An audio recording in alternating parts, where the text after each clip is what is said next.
Kita 3 orang. Dengar tak suara Puan ni?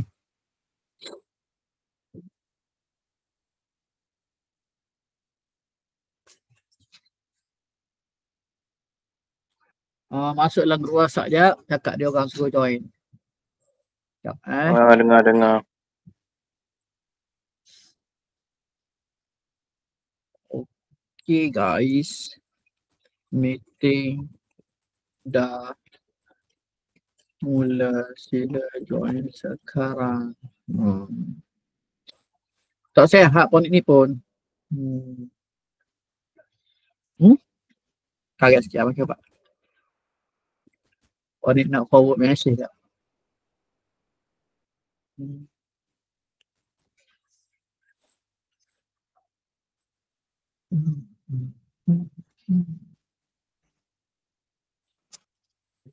Okey, kita sudah maklumkan kepada semua orang.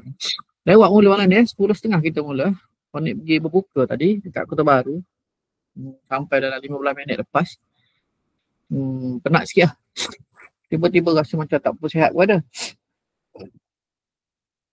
Anyway, it's not a problem It's not a problem. Malam ni dah tak ada orang datang dah. Dengan 6 orang je. Benda tu lah masalah kita semua.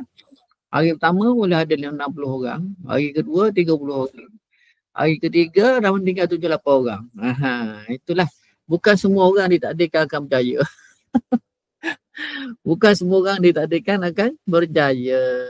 Cikgunya hadir tiap-tiap hari. Anak murid yang nak belajar tak tentu lagi hadir atau tidak. So remember, always focus on making yourself somebody more disciplined lah.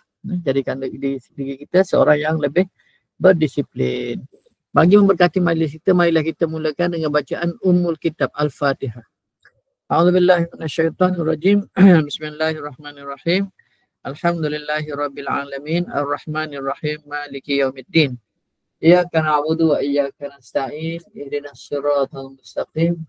Siratal ladzina an'amta 'alaihim ghairil maghdubi 'alaihim waladdallin. Amin.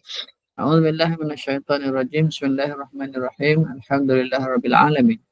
Wassalatu wassalam sayyidina Muhammadin asyrafil mursalin wa ala alihi wa sahbihi ajma'in. Allahumma aftah alaina abwabal khair wa abwabal barakah wa abwabal ni'mah wa abwabal rizq wa abwabal quwwah wa abwabal sihah wa abwabal salamah wa abwabal maghfirah wa abwabal rahmah wa abwabal mawaddah wa abwabal jannah. Allahumma inna nas'aluka taufiqa alil huda wa a'mal ahli yaqin wa munasahata ahli tawbah wa azma ahli sabr wa jidda ahli khasyah wa talaba ahli rawah wa ta'ambuda ahli wara' wa irfana ahli ilm hatta nakafak. Rabbana hab lana min azwajina wa dzurriyyatina qurrata a'yun waj'alna lil muttaqina imama. Wa sallallahu ala sayyidina Muhammadin wa ala alihi wa sahbihi wa sallam ajma'in. Subhana rabbika rabbil izzati amma yasifun. Wa salamun ala mursalin walhamdulillahi rabbil alamin. Puan ni ambil gambar. Puan ni nak ambil gambar dekat whiteboard puan ni kejap. Pasal puan ni nak cerita kat you yang kat whiteboard puan ni je. Sekejap ya. Okey, sekejap puan ni nak hantar ke grup WhatsApp. I know. Gallery. Bukan ni. Okey. Okey.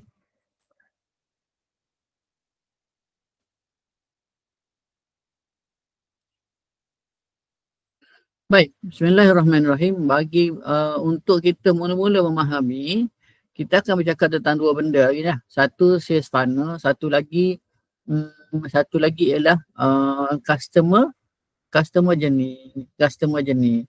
So bila kita dapat satu produk tu kan, kita dapat satu produk tu, macam mana kita nak proceed? So nak proceed ni tak susah. Dia ada kaedah yang simple je sebenarnya nak proceed. Sekejap puan ni nak pasang kipas. Pasang kipas. Ada kipas kat atas tu, tapi kipas atas tu kuat sangat. Pakai kipas yang kecil sikit. Jadi taklah kuat sangat. Pakai kipas kecil sikit. Kalau tidak panas. Pasal tadi pun dia pandai panas. Okey, Dah tak buat nota kertas. Oh itu dah teknologi zaman dulu bang. Puan ni pun dah tak ada dah alat tu. Yang nak suruh bawah apa semua susah. Waktu Puan tahu tak buat dah. Dia ni ambil nota pada whiteboard lah. So you guys sekejap Puan ni nak forward ke group lagi satu tu. Supaya you guys boleh juga. Ada dalam group fokus dengan group fire up Ini adalah foundational dia. Kalau you nak mampu buat apa-apa, you kena mampu menguasai foundational ini. You kena mampu foundational ini. Okay, you kena mampu menguasai foundational ini. Share screen. Share.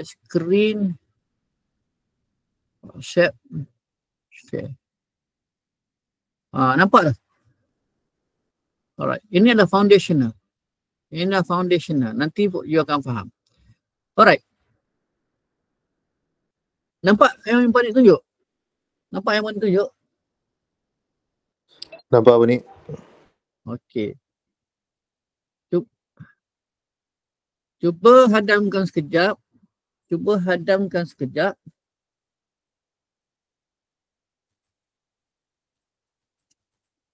Puan tulis mesej ya. Okey. Nombor satu, bila kita nak memulakan satu kerja, bila kita ada satu produk kan, kita kena tahu who dan where. Iaitu siapakah, dah rekod sekejap pun cek ya, dah rekod sini. Recording. Dah. Okey, who dan where. So who, kita nak jual pada siapa? Apa-apa produk tu kita kena pastikan kita nak jual pada siapa. Okey. Setelah kita tahu kita nak jual pada siapa, barulah kita boleh proceed. Kerana di mana kita tahu tentang produk kita tu, apakah kekuatan produk kita, apakah dia punya ciri-ciri produk kita dan sebagainya. So nombor satu kita kena tahu who. So bila you tengok produk Aino ni, produk spray ni, you dah decide tak? You nak jual kepada siapa? You nak jual kepada siapa? You dah decide tak you nak jual pada siapa? Kalau dah cakap sudah. Kalau belum, cakap belum. Kalau you tak decide you nak jual pada siapa, you tak akan boleh jual. Sebab ini adalah benda foundational.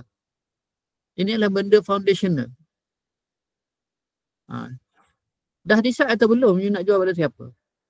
Tak tahu nak jual kat siapa? Inilah yang akan menyebabkan you tak boleh jual. Sebab selagi mana you tak tahu nak jual kat siapa, you tak akan mampu menulis mesej. You tak akan mampu menulis mesej yang bersesuaian untuknya. You tak akan mampu menulis mesej yang bersesuaian untuknya. Sebab kalau misal kata you nak jual pada orang yang macam VIP sikit kan. Macam mana mesej pada orang VIP, cara cakap you dan sebagainya. Itu ialah tentang avatar, bagaimana membina avatar. Nanti Puan ni akan go deeper berkenaan membina avatar sebab dia pun ada 4-5 step juga. Okay. So mula sekali kita cari tentang who. So kita mesti define kita punya target audience dan kena tahu bagaimana cara nak menarik mereka. Okay. So ideal customer kita ni siapa? You kena settle yang tu. Ideal customer kita ni siapa? Kita kena spesifik dia punya umur, dia punya jantina, dia punya matlamat, dia punya kesusahan. Tu kita kena tahu. Okey, kita kena tahu. Kena ada satu dokumen khas menerangkan siapakah orang yang kita nak jual. Semua orang cakap pasal benda ni.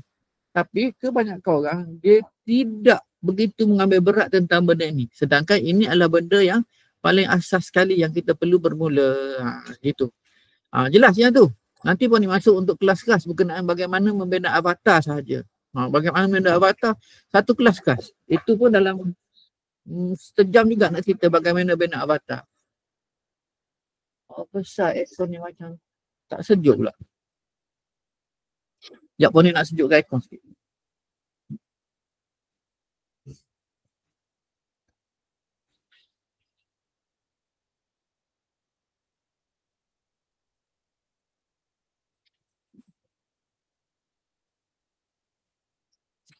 Okay. Okay, dapat Next. Setelah kita tahu siapa kita nak jual, maka kita kena tahu dia berada di mana. Kena cari dia ada di mana. Di mana dia orang lepak. Dia lepak kat Facebook ke, kat TikTok ke, kat YouTube ke, kat blog ke, kat website ke, kat mana dia lepak? Kalau you buat secara offline, kat mana dia lepak? Lepak kat Sogo ke? Lepak kat mana? So kita kena tahu di mana dia lepak, sebab macam kalau kita nak mancing, kita kena tahu kat mana lubuk ikan tersebut. Kalau kita tak tahu lubuk ikan tersebut, kita tak akan boleh mendapatkan ikan tersebut. Kita nak dapat ikan toman, tapi kita cast kita punya pancing tempat yang salah. Sebab tu kalau tengok setengah produk boleh jual di TikTok, setengah produk tidak boleh jual di TikTok, dia kena jual di Facebook. Setengah produk kena jual di e-com, setengah produk kena jual secara WhatsApp, setengah produk kena jual secara phone call. Ini bermakna where where tu, kat mana dia berada. Okay, so you kena tahu who dengan where. Setelah you tahu di mana mereka berada, mereka berada, barulah you tentukan apakah umpan yang you nak bagi pada mereka. Sebab you dah tahu you nak dapat ikan mana, you dah tahu lubuk macam mana, maka you tentukan apakah umpan yang sesuai untuk mereka. So umpan ni ialah offer.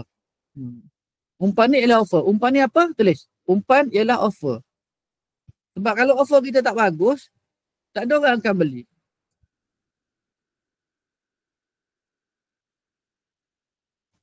Ada orang beli Mercedes kan, harga sampai 300-400 ribu. Kenapa? Apakah offer Mercedes? Sebab kalau sekadar nak kereta, beli Myvi pun cukup. Beli Myvi pun cukup. Apakah offer Mercedes? Apa dia dapat? Apakah yang ditawarkan oleh Mercedes? Sehingga kan dia sanggup mengeluarkan duit banyak tu.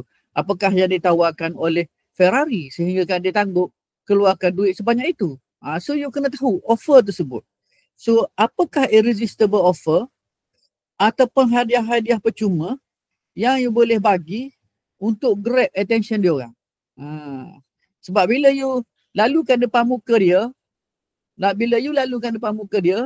satu umpan yang dia tak boleh tolak, maka dia akan datang, dia akan makan umpan tersebut. Okay? So you kena decide apakah offer tu. But offer tu ialah apakah yang produk ini boleh lakukan kepada mereka. Iaitu kita pergi kepada perkara keempat tadi, iaitu result. Offer ni dijanji kita, tapi result ialah apakah result atau transformasi yang kita harapkan dia orang dapat dengan bantuan kita tersebut. Itulah yang penting. So ini foundational, 4 benda ni duduk dalam kotak yang pertama. Foundational, 4 benda ni duduk dalam kotak pertama. Dia kena settle dulu. Tanpa kotak pertama, kita tak boleh pergi pada kotak kedua. Okay? So bait ni ataupun umpan ni ialah apakah irresistible offer, apakah tawaran yang dia tak boleh tolak. So kita kena test lah tawaran ni kan. Contoh kalau you sembuh bantal, you tidur dengan nyenyak dan you tidak tersumbat sebagai contohnya. So itu irresistible offer kan tu. Sebab ada orang jual benda yang tepek kat hidung ni, kat sini. Semata-mata supaya tidak tersumbat hidung ketika tidur. Macam Ponik. Ponik ada nasal spray tu. Kadang-kadang kalau misal kata rasa macam tersumbat apa semua kan, Ponik sembuhlah nasal spray. Lepas tu Ponik akan dapat tidur nyenyak pasal hidung tak tersumbat. Macam tu. So last kali lah result. Result ni apakah result ataupun transformasi yang mereka harapkan dapat dengan bantuan kita. Yang mereka harapkan dia orang boleh dapat dengan bantuan kita. So kotak pertama, faham atau tidak? Boleh walaupun tidur tetap nyenyak, walaupun pasangan sebelah berdengkur kuat. Boleh. Adakah itu akan berlaku kan? Jaminan kita duduk dalam offer. So hasilnya bila dia tidur, sedar-sedar pagi. Dia okey lah. So ini adalah ia menjawab satu soalan, itu bagaimana aku menarik orang yang betul. Satu, bagaimana aku menarik orang yang betul. Tulis. Bagaimana aku menarik orang yang betul dan guide dia ke arah satu spesifik result. Bagaimana aku menarik orang yang betul dan pimpin dia ke arah satu spesifik result. So satu offer ni sebab dia tahu dah who dengan where kan. Dia orang ni siapa dan duduk kat mana. Lepas tu you kena ada umpan, offer. Bagaimana aku nak tarik dia orang. Lepas tu you kena ada result, iaitu spesifik result. Bagaimana aku nak menarik orang yang betul dan pimpin dia ke satu spesifik result. You nak buat produk ke, you nak buat servis ke, you repair aircon ke, ini adalah asas dia, foundational dia. Ponik tak nak lupa benda ni. Ponik letak kat whiteboard dah. Ponik tak padam-padam. Dah berapa tahun kat situ dah. Sebab kalau dia tak tahu tentang benda ini, susah. Ini ialah Ponik belajar daripada Russell Brunson. Russell Brunson, ClickFunnels. Dia ajar yang dia ajar. So, you boleh cari dekat YouTube juga untuk penerangan yang lebih jelas daripada Russell Brunson sendiri tentang who, where, big result. Selesai yang tu, maka barulah you pergi ke kotak kedua. Kotak kedua ni, you dah start memancing. Kotak pertama, you belum memancing lagi. You baru plan you punya pancingan. Faham tak? Faham tak? Okey ke atau boring? Okey ke atau boring? Ataupun you dapat ilmu baru hari ni? Ataupun you dapat satu perspektif baru tentang benda ni? Dia macam-macam cara kita boleh cakap. So, Ponik decide untuk cerita pada you dengan cara yang sebegini. Siapa dapat ilmu baru? Siapa dapat, aku faham konsep ni. Siapa tiba-tiba faham konsep? Jadi lebih clear. So, nombor satu, you tahu siapa you nak jual. Nombor dua, you kena tahu dia kat mana, pergi tempat yang betul. Nombor tiga, you kena tahu bagaimana nak attract dia, nak tarik minat dia. Nombor tiga, you kena tahu apakah transformasi. Nombor empat, you kena tahu apakah transformasi ataupun result yang dia patut dapat apabila dia guna produk you. Foundational ni penting. Ini ialah berkenaan produk dan orang yang akan menggunakannya. Result ialah apakah transformasi yang mereka harap dapat capai dengan bantuan kita. Transformasi. Daripada tidur tak nyenyak pada tidur nyenyak. Daripada rasa rimas ketika tidur kepada rasa tenang ketika tidur. Sebab kita cakap tentang bantal kan. Tentang bantal dan ni kan. So apa lagi kita guna untuk bantal? Apa lagi kita guna untuk bantal? Bantal tujuan utama dia untuk tidur. Gitu. Okay. So ini bab satu. Kotak satu. Kotak satu faham? Sebab you tak faham foundational ni. Kalau tidak, you mengarut-garut. You akan cakap pasal TikTok, you akan cakap pasal Facebook, you akan cakap pasal FYP, you akan cakap pasal violation, you cakap pasal apa. Tapi akidah dia, you tak tahu benda pun you nak buat. Bila you faham ini, you nak pergi platform mana pun tak apa. Kalau satu brand ada 7 option, buat untuk setiap option. Buat satu dulu. Atau 2 atau 3 dan test yang mana yang menjadi. Test dia akan berlaku dekat kotak kedua, iaitu hook, story dan offer. Test dia, hook story offer ni ialah sesuatu yang kita dah mula testing, dah mula masukkan pancing kita dalam air. Okey, ini ialah core kepada messaging kita. Segala-galanya ialah mengenai message yang kita bagi kepada orang. Kenapa you join Ponik bayar 200?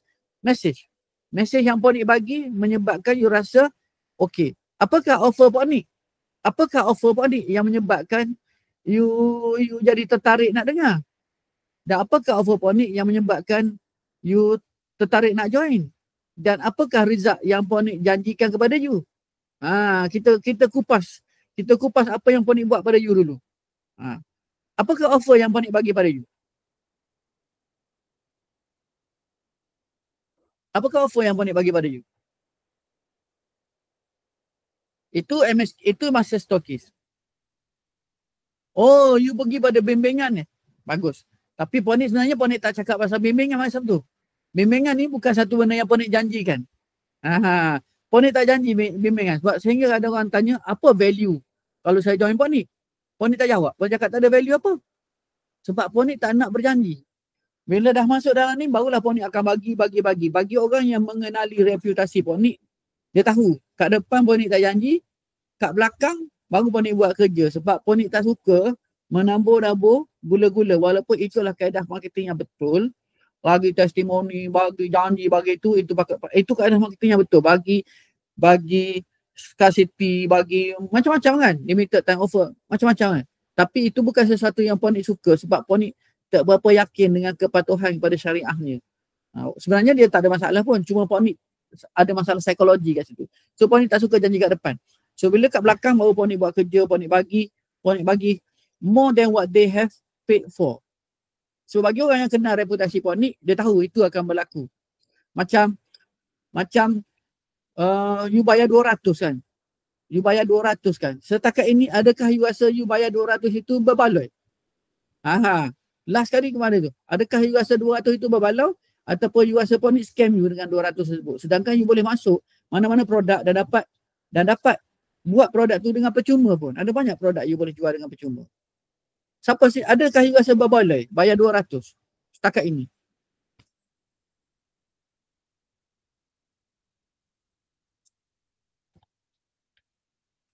Afifah bayar 2,000. Afifah bayar 2,000. Berbaloi tak? Bayar 2,000. Dengan apa yang Ponik bagi? Ada banyak lagi Ponik bagi. Yang bayar 2,000. Ponik tak cakap pun Ponik bagi apa. So itu konsep dia. Itu konsep dia. Tapi kalau you nak jual, nak berniaga kan, you kena ada janji-janji kat depan tu. Baik, walaupun Ponik tak buat, tapi itu masalah Ponik. You kena follow dia punya kaedah dia yang betul bila you nak berniaga. Okay? Alright, next. Dari dulu sampai sekarang ada je sharing daripada Ponik. Cuma bila you dah join Ponik, hidup you, pemikiran you berubah tak, Afifah?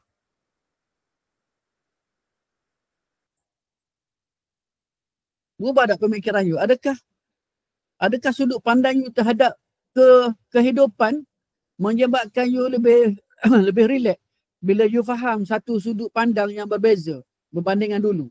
Dan bila you buat kerja, adakah you rasa lebih tenang sekarang ini bila you faham banyak perkara yang Ponik dah cerita pada you? Macam tu soalan dia kan. Ada air minum. Kena minum air guys.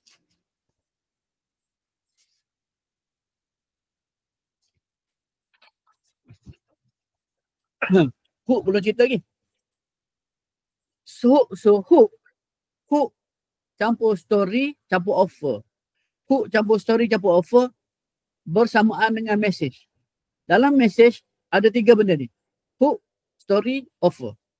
Faham? Hook pun tak cerita lagi, story pun tak cerita lagi, offer pun tak cerita lagi.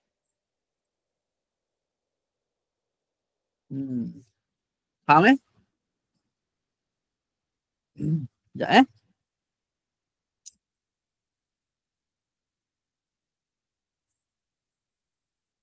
Hook, story, offer ialah message.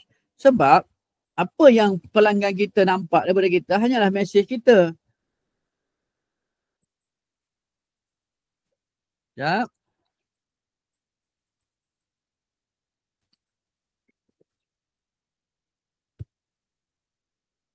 Okay, hook, story, offer. Apakah hook?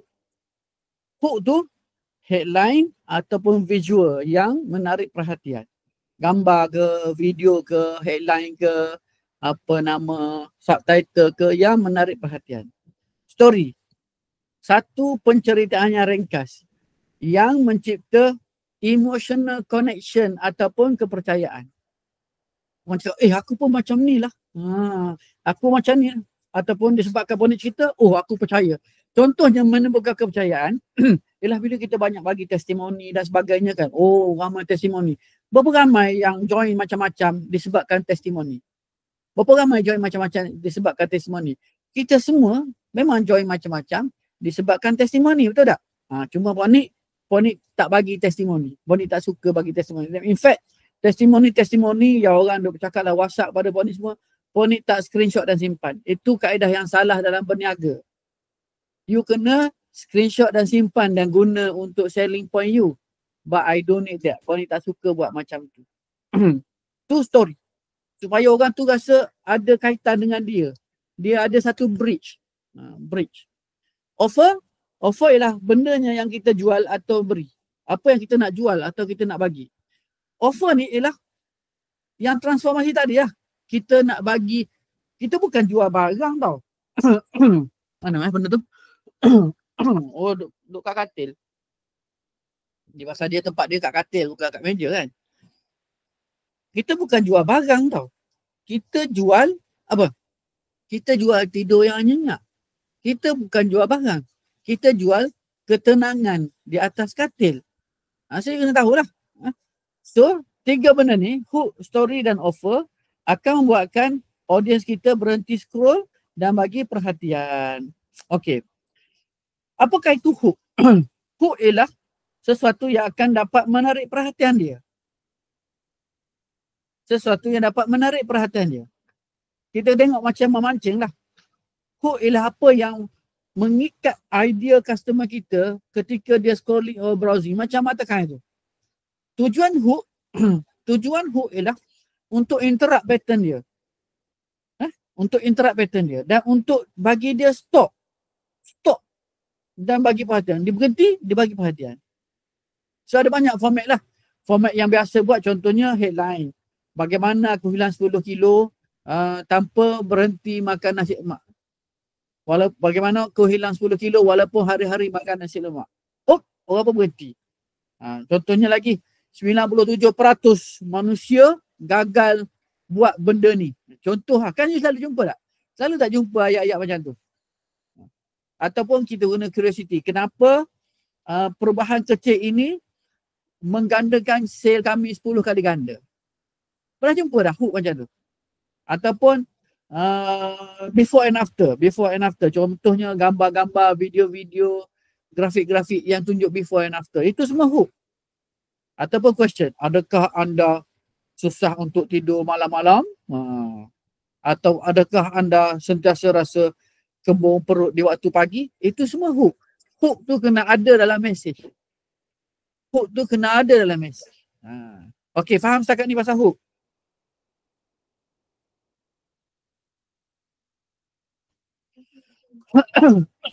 Faham pasal hook?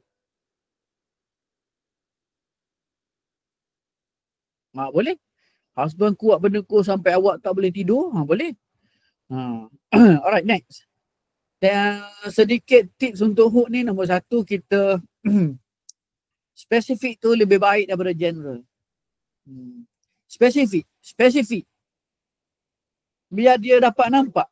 Jangan ambil yang keseluruhan. Kena spesifik. Bagaimana saya hilang 10 kg walaupun makan nasi lemak hari-hari. Spesifik makan nasi lemak. Hari-hari spesifik. 10 kg spesifik. You tak boleh cakap cara kurus. General tak boleh ha. Okay. Yang kedua, you patut pergi direct kepada dia punya pain point. Dia punya pain point ataupun dia punya desire dia. Pain point dengan desire. Pain versus desire. Kenapa aircon ni tak sejuk malam ni? Sekejap apa ni nak cek aircon sekejap. Tak boleh nak cakap.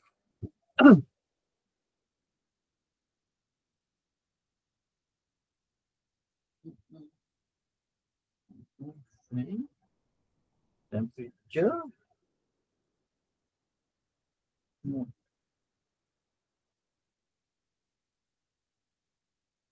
Okey. Rasanya nak kena cuci filter. Okey. So gunakan bahasa-bahasa emosional lah sikit. Okey, itu pasal hook. Saya tahu pasal hook. So ini rajah ni, gambar ni, you tulis lah you tulis. You letak kat whiteboard you supaya foundationer ni, setiap benda you nak jual, foundationer ni kena berlaku. Dulu dengan masa statis pun ada cerita kat benda ni. Tapi Ponik rasa dia orang dah tak ingat kot macam-macam sangat Ponik cerita. Tapi bila Ponik cerita, Ponik lah yang ingat. Orang yang dengar dia tak pernah ingat. Okay. Contoh story. Story ni untuk apa? Satu, kita nak bina emotional connection. Dia rasa connected. Story. Macam you dengar cerita Ponik masa budak-budak apa semua. Bagaimana Ponik kayuh bersikap. Bagaimana Ponik struggle nak bagaimana Ponik kena rompak. So you akan rasa satu emotional connection lah. Betul tak? Bila you ada emotional connection, you jadi percaya pada Ponik. So that story kena ada dalam penceritaan produk you. Faham So story ni kena ada dalam message kita untuk kita bina emotional connection and trust. Okay. Sebab apabila you hook dia orang, inilah masanya untuk you panaskan dia dengan satu story yang relatable. Relatable is the word. Relatable, dia boleh relate. Relatable boleh relate. So kat sinilah you connect dengan dia pada human level. Menunjukkan pada dia bahawasanya you juga seorang manusia yang memahami kesusahan dia sebagai seorang manusia seperti dia. People need to be understood. Kan ramai antara kita sedih duduk termenung. Kenapa orang tak faham aku Siapa sini pernah duduk termenung dah sampai tua ni? Ni soalan sampai tua ni. Termenung. Kenapa orang tak faham aku Aku macam-macam buat tapi orang tak faham. Mesti ada kat sini korang macam tu. Siapa kat sini pernah merasa macam tu? Sebab 100% manusia macam tu. Duduk sedih-sedih. Kenapa orang tak faham aku Kenapa tak faham aku? Tolong faham bahawasanya tak ada orang faham kau. Kau sendiri pun tak faham engkau. So siapa-siapa yang mengharapkan orang faham diri dia sekarang ni adalah sedang merupakan satu puppet yang sedang dimainkan. Selagi mana you faham bahawasanya tak ada orang akan faham you dan you sendiri pun tak akan faham you, selagi itulah masalah. Di mana orang akan boleh tarik you ke tepi dan ke tengah bila-bila masa. Sebab you ada satu keinginan untuk difahami. Tapi masses, 99% of the population tak faham dan tak tahu bahawasanya tak ada orang akan faham dia sampai bila-bila pun. Sebab dia sendiri pun pening kepala dengan diri dia. Dia sendiri pun tak tahu dia nak apa. Lepas tu dia expect orang tahu dia nak apa. Itu masalah dia. Ini satu kunci ni. Selagi mana korang mengharapkan orang faham korang, maka korang akan sentiasa dapat tarik ke tengah ke tepi. Itulah luah perasaan kat medsos. Lepas tu, nak tunggu apa? Kau nak suruh orang komen dan setuju dengan kau. Bila orang setuju dengan kau, kau happy. Kau bodoh ke apa? Sorry. Sebab masalah tu tak selesai. Masalah tu hanya selesai apabila kau level up. Apabila kau jadi lebih bagus dan lebih kuat daripada masalah kau. Masalah takkan selesai. Apabila 100 orang, katakan 100 orang menyokong kau, adakah masalah tu tak akan selesai? Tak selesai. Dia selesai bila kau jadi orang yang lebih kuat. Hingga masalah tu tidak lagi dapat menyentuh kau. Macam Ponik cerita dalam penerangan sebelum ini, ingat lagi cara penyelesaian masalah. Sebab kau orang akan ada limpah masalah bila kau orang buat kerja ni. Ingat lagi tak? Ini kopi O kosong campur apa nama tongkat ali. Best. Pahit dia. Allah, tapi Ponik dah biasa minum, tak kisah.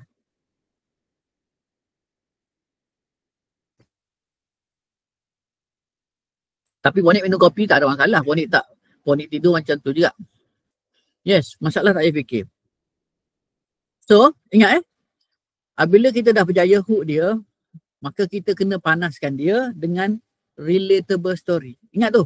Setelah kita hook dia, kita kena panaskan dia dengan relatable story. Yes, you are not special. Semua orang ada masalah. Betul. Betul. Kita hook dia, kita kena panaskan dia dengan apa? Relatable story.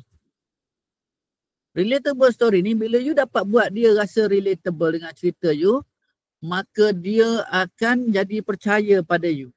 Di mana you dapat connect pada human level. So bila Ponik bagi satu story yang relatable kan. Yes. Bila dapat bagi satu story yang relatable, orang akan percaya you. Lagi banyak story yang relatable yang you dapat bagi kepada dia, maka lagi dia percaya kepada you sebagai seorang yang mampu menyelesaikan masalah dia. Kenapa Ponik ada ramai anak buah yang percaya pada Ponik sehingga sanggup bagi jurang, bagi itu ini. Buat 4-5 kali dah follow Ponik tapi tetap fail. Fail dia kata masalah dia. Bukan salah Ponik. Kenapa? Sebab Ponik ada banyak relatable story yang Ponik bagi pada dia. Ponik cerita, aku macam ni. Cerita, aku macam ni. Sebab apa? Ponik pernah berada di situ dan Ponik nak tarik dia pergi ke satu level di mana benda tu bukan merupakan satu masalah kepada dia lagi. Macam tu juga dia jual apa-apa pun. Hook, story, offer. So purpose dia untuk story ni, purpose dia adalah bina kepercayaan, membuatkan dia rasa seperti disedari kehadirannya. Dia tak rasa macam dia ada kat situ tapi tak ada orang tahu dia ada kat situ. Takkan kau tak pernah rasa? Kau pergi kan, kau rasa macam kalau kau tak pergi pun tak apa. Kalau aku tak wujud pun lagi bagus. Takkan kau tak pernah rasa macam tu? Benar tak? Kau pergi satu tempat kan, harapannya menggunung kan. Pergi apa pasal ni macam Macam tak ada orang perasan pun, macam tak ada orang peduli pun aku. Kalau aku tak datang sini pun tak apa. Siapa nak rasa macam tu? So korang kena buat lah supaya dia rasa bahawasanya dia ni important. Itulah intipati satu perniagaan. Rasa dia ni important. Kan? Tapi kau kena ikhlas lah. Jangan pula kau jadi satu orang yang manipulatif. Bila kau ada ilmu ni, kau manipulate manusia untuk kepentingan kau. Tak boleh lah macam tu. Tak boleh lah macam tu. Okay. So next, tunjukkan yang you faham dia punya struggle dan dia punya desire. You kena tunjuk yang you faham susah payah dia. Macam mana you nak faham susah payah dia? Dengan membuat avatar tadi. You kena tunjuk you faham susah payah dia. Dan you juga kena tahu kehendak dia dan cita-cita dia.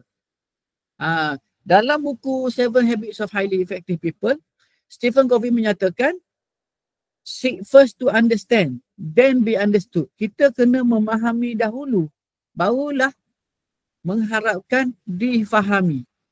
Kita sebagai orang yang sudah berilmu ni, kena memahami terlebih dahulu. Barulah demand untuk difahami. Nampak tak? Sebab bila kita memahami orang, kita pun akan difahami. Ramai orang, dia tak nak faham orang. Dia nak dia je difahami. Lepas tu dia mendengus lah, dia marah. Kenapa aku tak difahami? Kenapa aku tak difahami? Kenapa aku tak difahami? Kau kena faham ayat dia. Kau kena faham ayat dia. Tapi dia tidak cuba memahami situasi. Dia tidak cuba memahami situasi semua pihak. Tapi dia nak orang faham perspektif dia. Kau kena faham, ini perspektifnya. Seumpama perspektif dia lah yang paling betul. Itulah kepentingan story. Kisah story. Faham setakat ni kisah story? Faham okey ke Ponik cerita? Adakah terbuka, adakah sel otak korang bergabung bila dengar Ponik cerita tentang hook story offer, tentang story, tentang relatable dan sebagainya? Adakah mula bergabung pemahaman korang?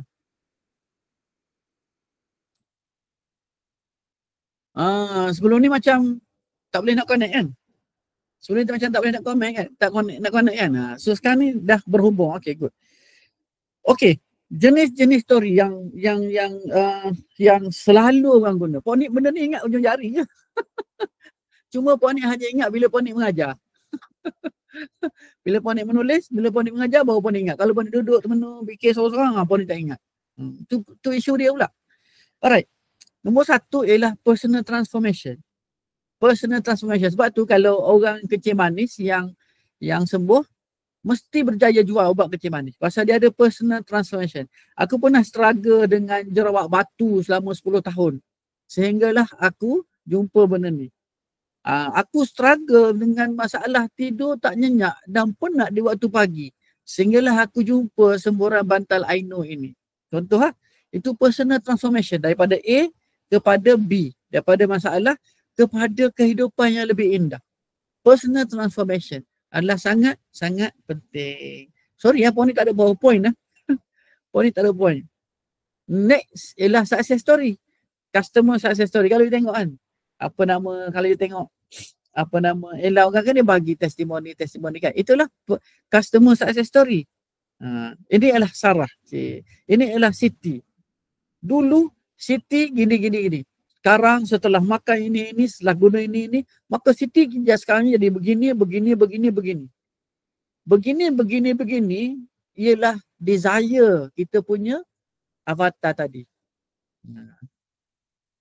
Inilah Sarah, seorang ibu yang sibuk, yang akhirnya menjumpai cara bagaimana menjadi bertenaga kembali. Itu yang Faya contohnya. Okay. Lepas tu ada satu lagi kita panggil origin story. Origin story. Yang Ponik cerita kat you dulu tu, dalam sesi sebelum tu, itu ialah origin story Ponik. Origin story Ponik. Dari mana you asal sehingga kan you berada di sini. Saya mulakan bisnes ni dalam keadaan tak ada duit langsung. Saya hanya ada RM100 sahaja. Dan RM50 saya guna untuk modal beli produk. Saya berjalan keliling kampung saya jual. Dan sehingga semuanya habis. saya janji pada diri saya tak akan balik selagi mana semua ni tidak terjual. Dan malam itu pukul 11 baru saya sampai rumah. Saya sudah hampir menangis kerana saya ketakutan di tengah malam. Itu adalah origin story. Origin story yang berkaitan dengan produk kita adalah satu benda yang sangat power yang kita perlu gunakan. So tulis tu origin story, transformation story, customer success story, tu kena tulis tu. Okay. Lepas tu satu lagi ialah halangan-halangan dengan breakthrough, kita panggil obstacles and breakthrough. Okay. Aku dah try 7 jenis diet sebelum ini tapi aku jadi gemuk balik. Dah 6 kali dah aku kurus. Tapi semua 6 kali tu aku dah gemuk balik. Ini kali ke-7. Takat ini dah 3 tahun dah. Aku berada pada berat ideal ini. So itulah dia punya cabaran-cabaran dan dia punya breakthrough. So nombor 1 personal transformation. Okay, transformasi. Nombor 2 ialah customer success. Customer success. Testimoni lah. Nombor 3 ialah origin story. Origin story ni memang power. Origin story adalah power. Yang keempat ialah obstacle, halangan-halangan dan juga dia punya breakthrough. Breakthrough dia. Okay. Next yang kita tengok dia punya structure. Kita boleh cerita pasal struggle dia. Saya start begini-begini, contohnya selama 15 tahun saya tak boleh, contoh itu struggle. Lepas struggle, discovery. Lepas discovery, transformation. Itu dia punya structure. Struggle dia susah payah, jumpa kehidupan yang indah. Okay, struggle, discovery, transformation. Sentiasa macam tu. Struggle, discovery, transformation. Buat tak jadi.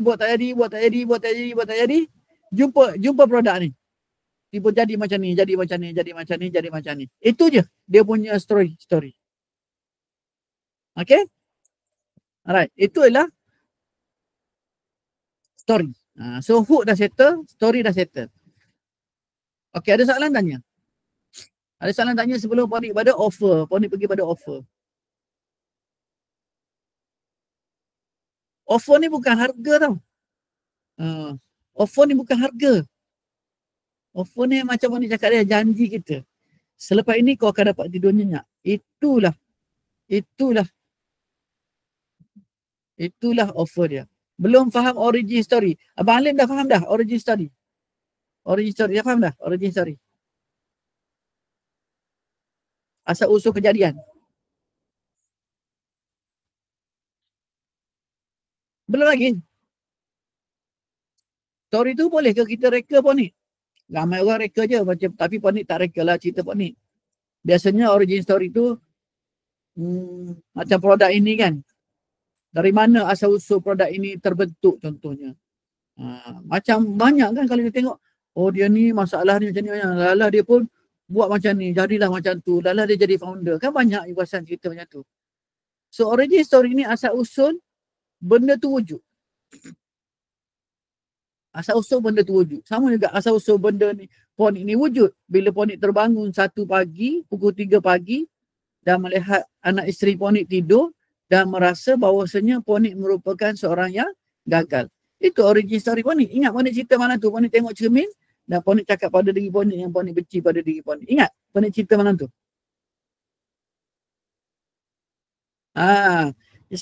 Origin story is very important. Origin story is very important because it gets you to be anchored. It gets your audience to be anchored. Sebab apa? Bila Ponik cerita tentang macam itu, kita dah menyusahkan bini kita, kita dah menyusahkan anak-anak kita, sepatutnya anak kita dapat kehidupan lebih baik, tapi sebab kita bodoh, anak-anak kita hidup macam tu je, bini kita terpaksa berkorban tanpa terlalu banyak, sedangkan kita sebelum ambil dia, kita janjikan kebahagiaan pada dia. Kita janjikan kehidupan yang indah pada dia. Tapi di duduk kita, dia sengsara. Kan? So itu origin story. Dan origin story macam itu sebenarnya sama dengan origin story kebanyakan daripada you yang merasa you dah fail memenuhi expectation isteri dan anak-anak you. So disebabkan you pernah merasa you fail memenuhi expectation isteri dan anak-anak you, bila Ponik cerita origin story tu Ponik yang macam tu, maka you tiba-tiba dapat connect the dot. Ting! Sel otak berhubung. Yes lah. Yes lah. Kalau produk origin story produk tu. Produk tu origin story produk tu. Macam Ponik origin story Ponik. Siapa sini masa Ponik cerita tu boleh relate dengan cerita Ponik sebagai aku pun macam tu jugalah. Siapa pernah terasa macam tu? Aku pun macam ni jugalah. Aku sedang lalui apa yang dia telah lalui dululah. Ada. Jadi disebabkan you dengar cerita Ponik macam tu, dan you nampak kesamaan antara Ponik dengan you, tiba-tiba you jadi percaya pada Ponik. Setuju atau tidak? Tiba-tiba you jadi percaya pada Ponik, ataupun tiba-tiba kepercayaan you kepada Ponik lebih menebal. Sebab apa? Origin story tu ada. Relatable story tu ada. You kena ada this bridge. This origin story. Because people remember stories. People do not remember facts. Bab yang Ponik cerita ni, kalau you masuk kelas mana-mana, dia orang tak cerita benda ni. Jarang you nak dapat cerita-cerita macam ni. Ataupun penerangan daripada segi perspektif ini. Biasanya perspektifnya bagaimana kita nak buat 5 angka. Kita punya big Y lah, apa benda lah. Benda tu. Kan? So cerita dia orang tu betul, tapi pada dimensi yang berbeza.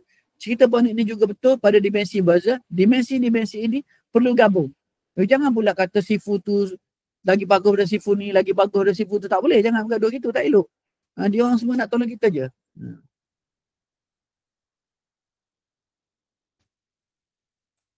Okay. So ingat untuk story structure dia, satu, kita bermula dengan struggle, kesusahan. Yang kedua, kita discovery. Discovery itu produk kita. Yang ketiga, transformasi. Apa berlaku selepas itu. Simple. Okay, next kita nak cakap pasal offer pula. Hook story offer kan. Hook story offer. Wih, dah 11 suku. Boring ke? Dah 40 minit ni. Rasa boring tak? Atau rasa penat tak? Ponik harap you tak rasa penat lah. Ataupun rasa boring lah. Okay, rasanya.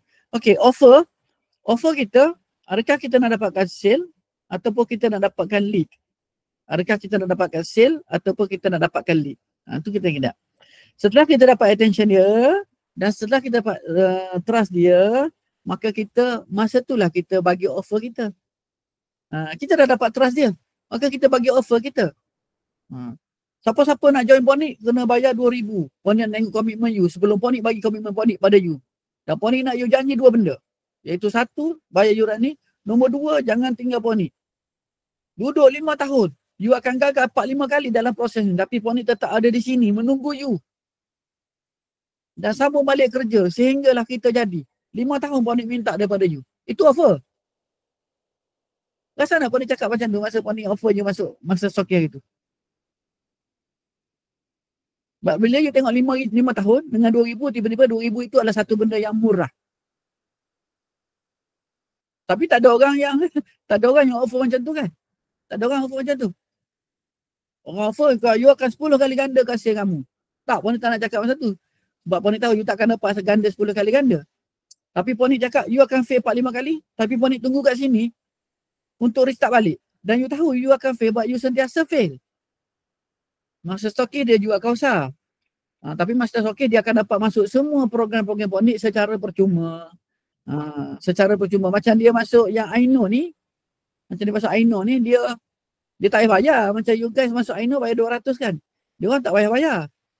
Dia orang dah ada satu produk, 2 produk. Ni produk ketiga yang Ponik sedang guna dengan dia orang. Kalau Ponik nak terus dapat duit, Ponik cari fighter. Orang yang dah pandai. Tapi Ponik tak berminat untuk terus dapat sale ratus-ratus ribu, juta-juta terus. Ponik berminat membangunkan manusia. So Ponik carilah orang yang tu. So kalau Ponik kata untuk dapat sale juta-juta, lainlah offer dia. Kalau Ponik nak membangun manusia, lainlah offer dia. Sebab itulah Ponik kata kau kena stay 5 tahun. Dalam 5 tahun tu kau akan fail 7, 8, 10 kali. Tapi aku ada kat sini tunggu kau. Itulah yang jangan masuk. So different people, depending on your avatar, need you to come up with different offer. Okey, jelas Macam you punya ni pula, Aino ni, Ponik cakap, kita nak develop brand Aino ni daripada yang ini sehingga kita ada satu household produk, kegunaan keseluruhan rumah. So, Ponik bantu ejen untuk naik dan bina pendapatan. Ponik bantu founder untuk product development untuk di-offerkan kepada ejen. Macam tu kedudukan Ponik kat tengah. So, ejen kata, oh, aku berada di permulaan satu usaha. Ponik sedang nak bina produk ini supaya ada rangkaian produk dan rangkaian jenama. Dan aku berada di peringkat awal. So, aku akan dapat berada dalam proses itu. Siapa yang tertarik nak join? Disebabkan oleh Ponik cerita pasal proses tersebut. Ponik cerita proses. Dan dia berminat disebabkan proses. Siapa kat sini? Kalau dia cakap saya. Abang Zairi dia berminat dengan proses. Good. Yang lain ada lagi? Okey, tak apa. So itulah offer. Kenapa kita minat pasal proses Ponik? Sebab you rasa you tak pandai. You rasa you bodoh. You rasa orang lain semua lagi pandai pada you. Walaupun you dah ada ilmu banyak mana, you dah study macam-macam, you still rasa aku ada satu benda lagi. Aku masih tak cukup ilmu lagi. You kerja you asyik korek ilmu je tapi you tak buat apa-apa. Itu cerita dia, Adib. Psikologi kau orang sekarang ni. Itu kawan punya psikologi. Setuju tak Abang Adib? Setuju tak? Itu psikologi you. Sebab Ponik faham psikologi you, Ponik guna kaedah macam tersebut. Dan you memang akan join lah. Sebab you cakap, sebab dalam kepala you, aku tak pandai. Orang lain pandai dalam kepala you. So Ponik nak pecahkan that psychology. Dengan memberitahu you apakah yang berlaku sebenarnya di belakang tabir ini. So hook story offer. So offer ni kita kena decide. Kita nak dapatkan sale ataupun nak dapatkan lead. Okay, bila dia dah trust kita, maka kita presentlah offer kita. Sebab pembelian hanya berlaku selepas trust. Selagi dia tak percaya pada kita, dia tak akan membeli pada kita. You beli kereta, you beli kereta Myvi. Kenapa you beli Myvi? Sebab you percaya yang Myvi itu bagus.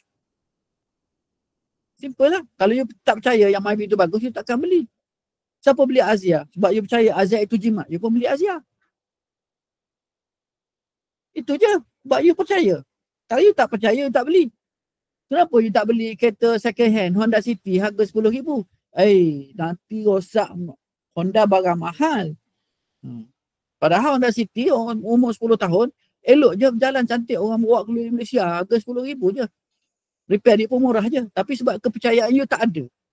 Walaupun ada Honda City tu yang dah capai mileage 1 juta kilometer, tanpa masalah. Tapi kepercayaan you tak ada. Maka you pergi pada satu benda lain. Dia bukan mana benda tu lagi baik atau benda lagi baik. Tak. Kepercayaan you letak kat mana. Faham? Bila dah percaya, barulah you boleh present you punya offer. Present offer bila orang dah percaya. Percaya hanya berlaku setelah cerita you jadi relatable. Selagi story you tidak jadi relatable, maka kepercayaan tak akan datang. Okey, faham? Boleh Ponik pergi? Sambung. Purpose, apakah tujuan kita bagi offer? Tujuan offer kita ialah to deliver value, untuk memberikan nilai pada dia, untuk berikan value pada dia, untuk mencipta kehendak, dan untuk suruh dia ambil tindakan. Kita bagi offer sebab offer kita sebab kita nak bagi sesuatu pada dia yang value. Kita bagi offer sebab kita nak naikkan keinginan dia. Dan kita bagi offer sebab nak suruh dia bertindak, ambil tindakan, bayar. 3 ni. To give value, to create desire, dengan apa tadi? To get people to act lah. To drive action. Ambil tindakan. Nampak dah? You dah nampak dah struktur dia punya flow. Dah mula nampak tak? Flow dia. So you kena faham benda ni.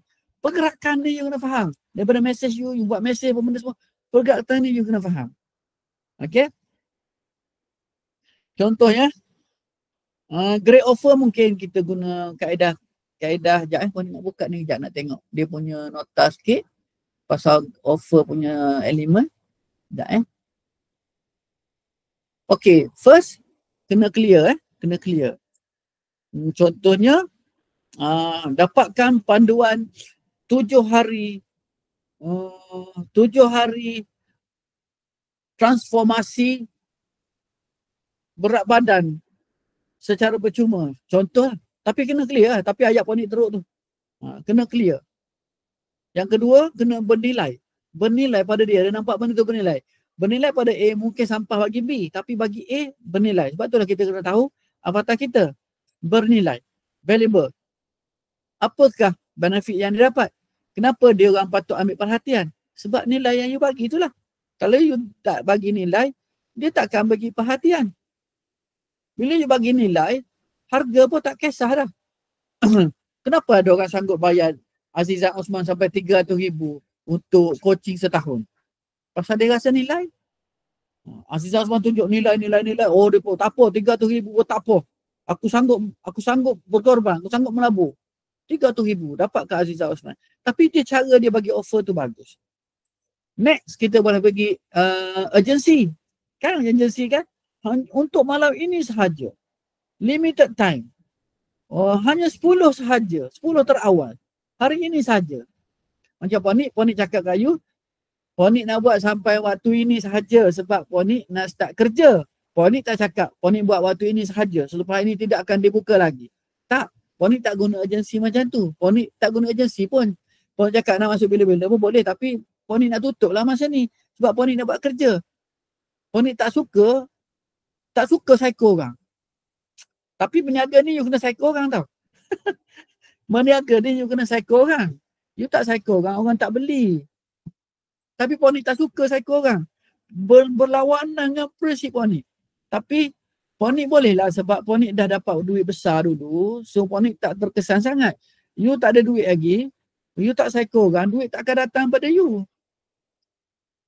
Dia berbeza kedudukan. Bagi Ponik kedudukan Ponik boleh buat macam tu. Bagi kedudukan you, kalau you buat macam tu, Ponik risau takut you menganiaya diri you pula. Melainkan you dah ada duit banyak. Sebab dulu Ponik cari fighter. Bulan kedua dah 1 juta sebulan. Bulan ketiga pun dah 500,000 sebulan. Dulu tu Ponik cari fighter. Ponik hanya nak orang yang pandai sahaja. Tak pandai tak boleh. Sekarang Ponik tak cari fighter. Sebab Ponik bukan nak kerja duit. Ponik nak kerja develop manusia. Tapi Ponik tak nak cakap ketika sebelum korang bayar. Hanya setelah korang bayar dan masuk dalam ni, barulah Ponik buat kerja Ponik. Ponik tak suka berjanji. Ponik hanya akan berkhidmat kepada orang yang mempercayai Ponik tanpa janji-janji manis. Sebab kalau orang datang disebabkan janji-janji manis, nanti dia akan mempersoalkan Ponik macam-macam. Sebab Ponik tak tahu, mungkin satu hari lagi Ponik tak larat, Ponik tak kuat, Ponik penat. Janji meeting malam ni Ponik terlupakan, Ponik dah 54 umur. Janji meeting orang lepas tu terlupa. Dia ni janji macam tu. Korang pula kaki komplain. Dah. Korang ngutuk aku macam-macam. Lepas tu Ponik kat depan, Ponik tak janji. You tanya, apa saya akan dapat kalau saya join awak? Tak dapat apa-apa pun dia cakap. You join tak dapat apa-apa pun kecuali boleh jual produk je. Perasan tak dalam grup hari tu? Ada tanya, kalau saya join Ponik sampai 200, apakah yang saya akan dapat dengan ini? Adakah begini-begini? Dia cakap, tak ada apa. Kecuali you boleh jual produk. Perasan tak? Pasal apa? Pasal Ponik tak suka tarik orang macam tu. Tapi bila korang masuk, korang dapat macam-macam kan? Bila korang masuk, korang dapat macam-macam tak? Itulah bendanya. Tapi korang jangan buat macam tu, nanti korang tak ada duit. Korang jangan buat macam tu, nanti korang tak ada duit. Kalau korang ada duit, tak apa. Dulu, first you go for money, next you go for meaning. Meaning ni adalah satu yang mengkayakan jiwa. Tapi you got to be strong first financially. Go dapatkan duit, guna kaedah-kaedah marketing. Gunalah kaedah-kaedah marketing. Jangan melampau, jangan jadi tak patuh syariah, jangan menipu, jangan berjamah, jangan itu, jangan banyaklah jangannya. Sebab kita nak bagi duit ni pada anak kita makan, kan? Depending lah. Kalau you nak apply boleh. Tapi you kena kuat lah. You kena kuat lah. Sebab kalau you tak ada duit, susah. Lagipun Ponik ada kerja. Ponik ada kerja pensyarah. Gaji Ponik besar. 10,000, 11,000 gaji Ponik sebagai pensyarah. Sebab tu Ponik tak risau dah. Lepas tu kat sini pula boleh 30-40,000 sebulan lagi. Allah Ta'ala bagi rezeki yang banyak pada Ponik. So Ponik kena banyak bantu orang. Ponik kena banyak kena bantu orang. Tapi Ponik tak nak. Pensyarah dengan cikgu sama je bang. Daripada mengajar sekolah, Ponik menyampah dan jaga disiplin. Ponik pun apply matrik. Masuklah jadi pensyarah. Mengajar budak yang dah ada otak sikit. Kat sekolah gila babi budak-budak. Minum arak dalam kelas ada. Tak lalu aku layan lah. Letih lah. Pergi yang beromel atas kelas tingkat atas hujung sekali pun ada. Yang ada kes tu budak lelaki 10 orang duduk mencabut satu orang budak perempuan. Macam-macam budak-budak sekarang. Allah. Ponik pun tak sanggup. Ponik pun keluar daripada sekolah. Tak sanggup aku. Tak sanggup. Macam-macam sangat pecah kepala otak aku. Sila-sila aku mati muda macam tu jaga disiplin. Tak nak aku. Contohnya. Boleh bang? You just need to give yourself time. You got to work hard lah. InsyaAllah. Generasi lah biasa bang. Generasi akhir zaman. Ponik sangat-sangat bersyukur. Ponik dah tua. Dan masa pun tak lama sangat lagi. Korang muda-muda ni banyak cabaran korang ni. Tapi itu masalah korang bukan masalah Ponik. Ponik dah tua, Ponik tak tahu. Ponik tahu petang-petang aku jogging. Dah, korang punya masalah aku tak nak fikir. Aku tak boleh fikir. Kalau aku stres lebih, habis aku. Aku tak boleh stres. Korang nak stres, korang punya pasal.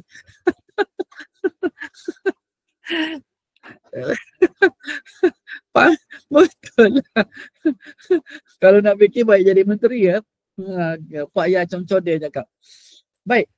Next, urgent. Satu lagi kita boleh cakap tentang low risk. Satu lagi kita boleh cakap tentang mudah nak dapat. Itu element of great offer. Kita nak bagi contoh-contoh benda yang ada dalam great offer. Dalam satu offer yang bagus, apa kena ada? Kita kena pastikan yang jelas. Kita mesti pastikan dia bernilai. Ponik tak delete FB. Ponik uninstall FB daripada telefon. Sebab buka FB je semua isu-isu panas-panas menyebabkan jiwa Ponik kacau. Ponik delete uninstall lah. So bila uninstall FB ni banyak pula masa aku. Hari ni hampir 2 juzuk baca Quran. Tapi Ponik dah khatam tau. Dah khatam. Sebelum maghrib dah 2 juzuk dah habis. Pasal tak ada FB. Semalam pagi tadi uninstall. So rabut lah. Kisah banyak sangat. Ni nak sambung cerita ni. Dah lah cerita sembang tu kita gossiping pun dia. Nak sambung ajar yang semua ngajar ni. Elements of great offer. Satu kena jelas. Satu lagi kena valuable. Bernilai pada dia. Satu lagi kena ada urgency. Bukan kata nantilah bila-bila minggu depan pun tak apa bang. Bulan depan pun tak apa bang. Nanti abang dah jadi atuk cucu 16 pun tak apa bang. Boleh je bila-bila. Tenang-tenang je. Memang kau bikin lah kalau kau tak ada urgency. Yang ketiga low risk. Risiko tak ada. Yang kelima kena mudah. Mudah. Titik siap. Siap. Sebab tu COD laju. Dah terorder dah. Sedar-sedar barang sampai. Tahu pernah kena? Ponik pernah kena? Ponik nak tengok borang dia, tengok orang, apa pasal aku dah siap order dah. Aku tak tahu bila masa. Kalau produk bukan keperluan,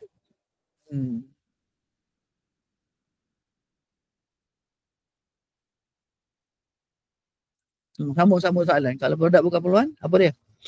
Apa soalan tu?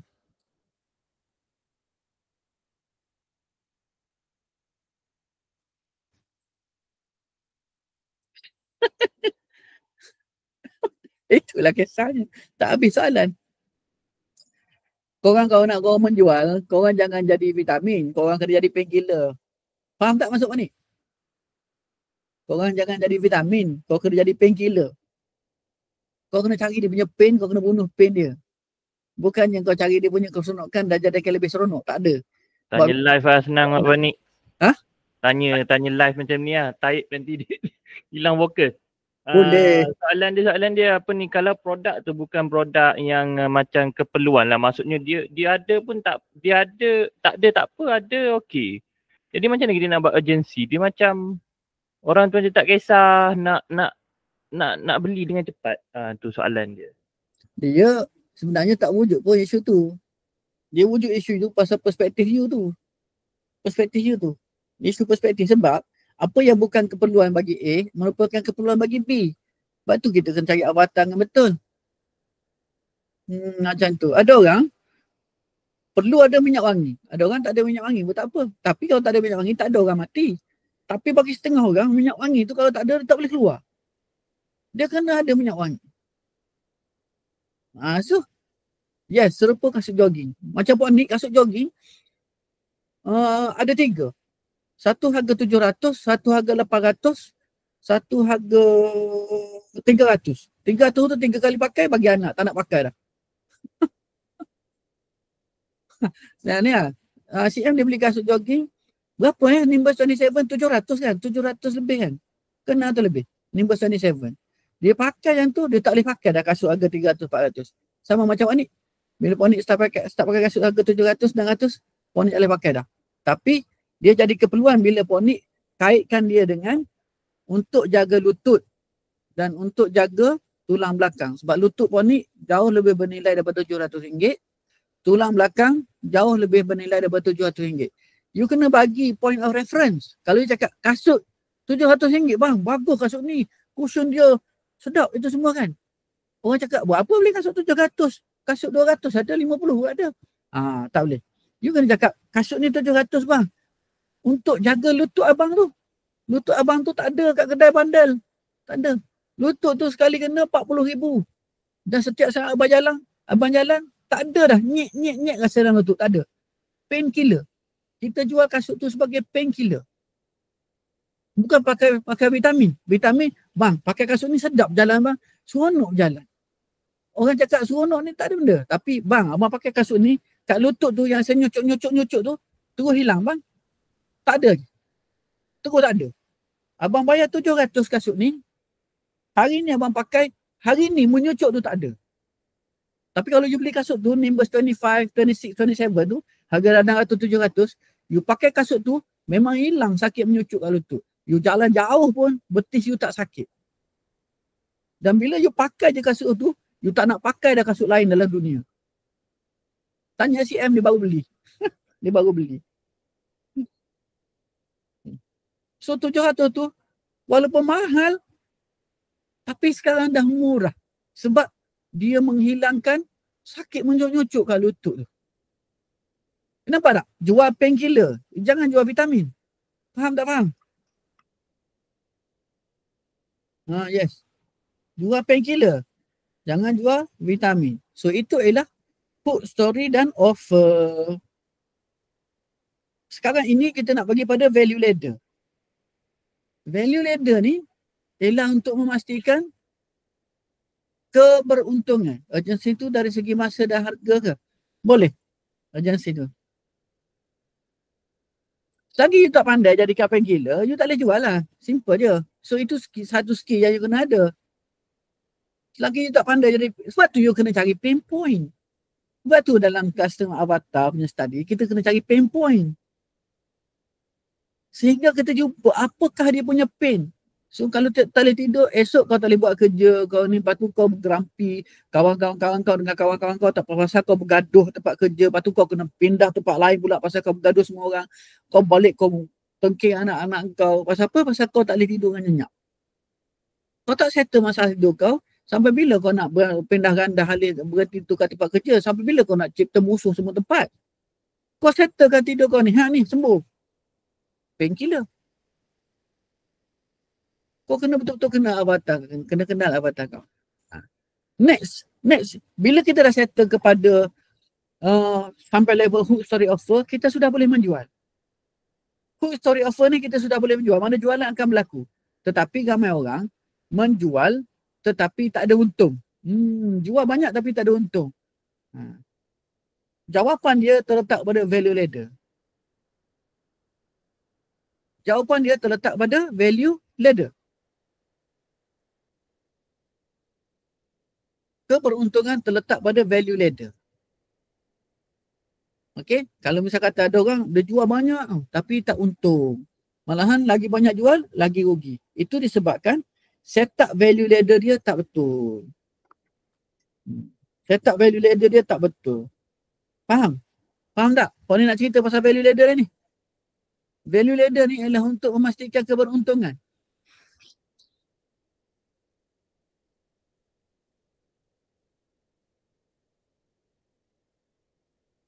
Boleh proceed dengan value ladder? boleh proceed dengan value ladder?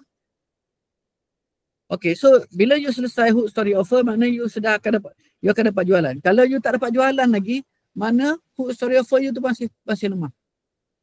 Kena settlekan hook story offer.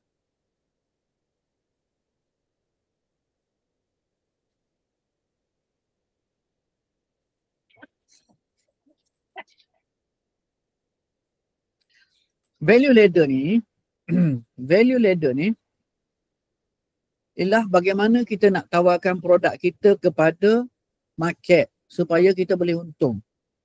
Tapi kalau nak untung, kita kena letak harga tinggi kan. Kalau nak untung harga tinggi. Tapi bila harga tinggi, orang tak beli. So macam mana kita nak suruh orang mudah beli tapi kita still dapat untung yang banyak? Sebab harga mahal orang tak beli. Harga murah orang beli tapi kita rugi. Sebab itulah kita kena wujudkan value ladder. Itu konsep dia. Faham konsep dia? Faham konsep dia?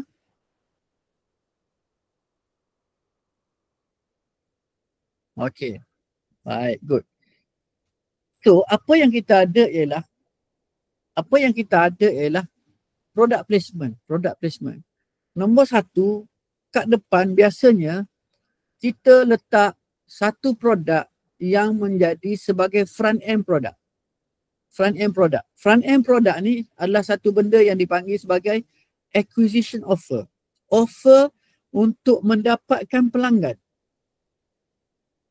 Acquisition offer ini iaitu front end product tersebut adalah merupakan satu produk yang kita tak dapat untung.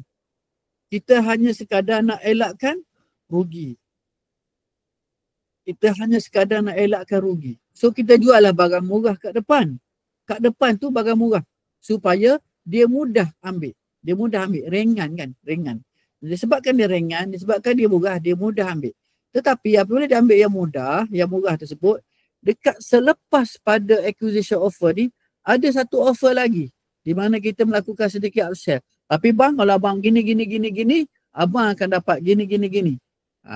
Ini kita panggil liquidation offer ataupun flagship product ataupun main product. Tapi tak kisahlah, produk yang kita susun 1, 2, 3, 4, 5. Okey? Yang pertama untuk elak rugi, yang kedua untuk balik modal. Ini kita panggil liquidation offer. Okey, liquidation offer.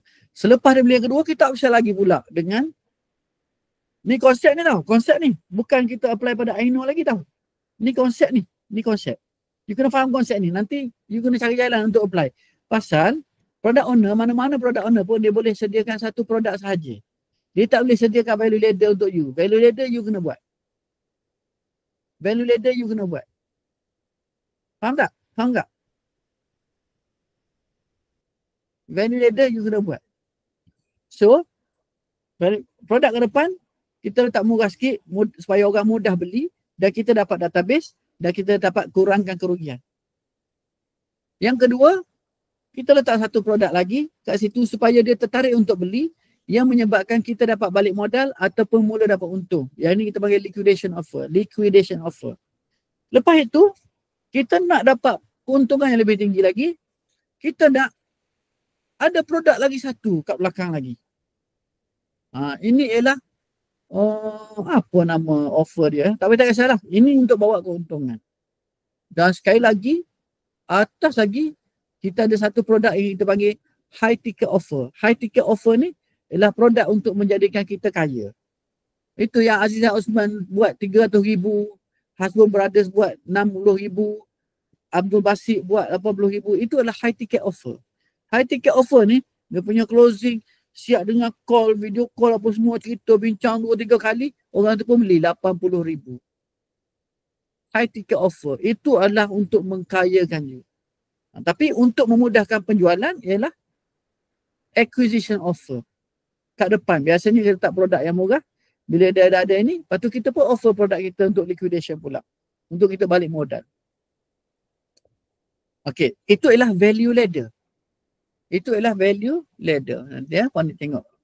You boleh value ladder, Pandit buka image.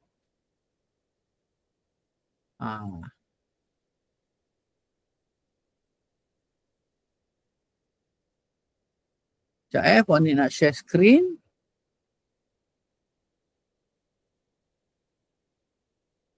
Okay, share screen. Present something else. Value ladder, apa dia ni? Calligraphy. Okay. Dalam internet banyak ni dia cerita apa itu value ladder kan. What is a value ladder? Value yang akan naik, price ke depan. Nanti you buat study What are value ladders beneficial for business? Bagaimana dia bermanfaat pada business? Bagaimana menggunakan value ladder dalam online business? Ini contoh .com secret value ladder. Ini yang Russell Brunson punya. Mula-mula dia buat free quiz.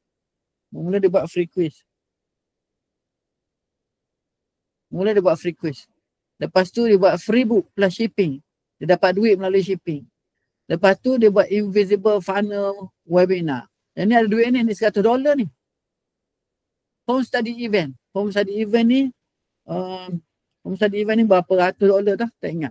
Inner circle ni dia ada dalam berapa ribu hari tu. Panik lalu value dia tapi Panik tak beli lah. Sehingga kan dia ada satu benda yang berharga $1 million. Tapi ramai orang beli $1 million. So kalau misalnya kata you ada 10 orang beli $1 million, you dapat $10 juta. So sekarang kalau you nak buat Aino ke apa benda produk ke, mungkin Aino ni duduk kat sini. Nombor 2 ni. Mungkin dia duduk kat nombor 2 ni.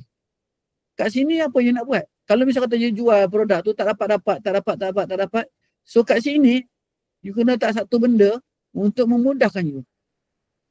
Tapi product owner atau HQ takkan boleh sediakan benda ni. Inilah yang membezakan player yang sophisticated dan player yang berjaya berbanding player yang tak akan berjaya sampai bila-bila. Dia ambil produk tu, ya gitulah. So kat sini ni mungkin boleh guna free ebook ke, lead magnet ke apa nak kumpul kan. Sudah kumpul setempat, lepas tu you cerita kan. So contoh Pandit ada guide satu orang agent insurance. Sekarang ni dia dapat nombor 2 dalam Malaysia. Pandit cakap kau kena guna satu bentuk value ladder. Mula-mula sekali kau run ads. Offer kau ialah penerangan ringkas mengenai pengurusan wasiat. Dia punya pain point ni ialah adalah beberapa benda Pandit bincang itu pain point dia kan pasal pengurusan wasiat. So dia pun run ads. Orang pun masuk bagi ni, dia kata okey, saya akan bagi penerangan ringkas pada tarikh sekian-sekian. Dia pun sediakan 3 tarikh. Dia suruh orang tu pilih tarikh tersebut. Pilih tarikh, yang tarikh 1 grup 1, tarikh 2 grup 2, tarikh 3 grup 3. Kan? So penerangan ringkas ni Pandit suruh dia letak harga RM10. So orang tu dia bayarlah RM10. Ada yang bayar, ada yang tidak. Ada yang meeting tu tak ada orang langsung. Ada yang meeting tu ada 2-3 orang. Tapi dia bayar RM10. So bila dia bayar RM10, kita punya kerugian dah berkurang. Orang tu tak beli apa-apa lagi kan. So pak RM10. Masuk gini. Dah masuk RM10. Lepas tu dia Pandit cakap lah, okey. Dia akan buat satu servis done for you. Di mana dia akan jumpa one-on-one. One-on-one untuk cerita macam mana nak buat. Dia akan tengok specific case. Harga RM50. So ada orang bayar RM50. Specific case.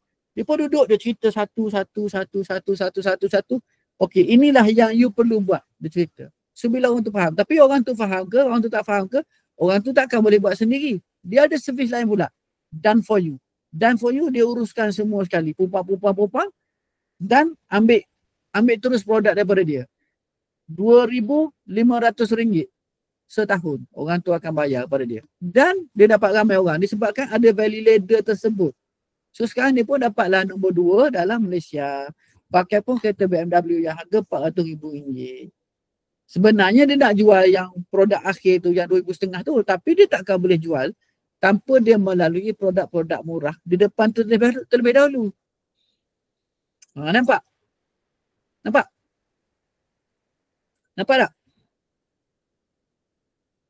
Ini konsep. Kau ni ajar konsep. Sekarang ni you kena fikir macam mana you nak apply.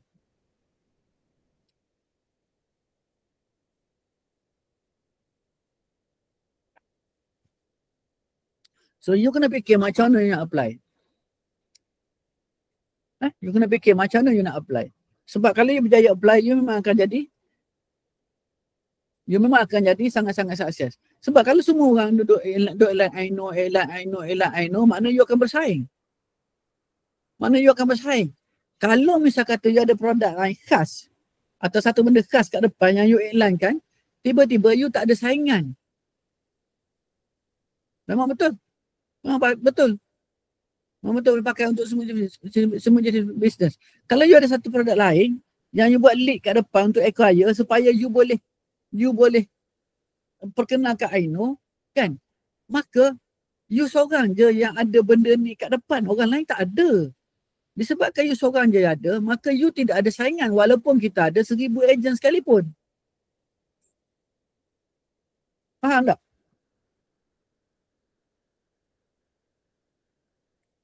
Nampak?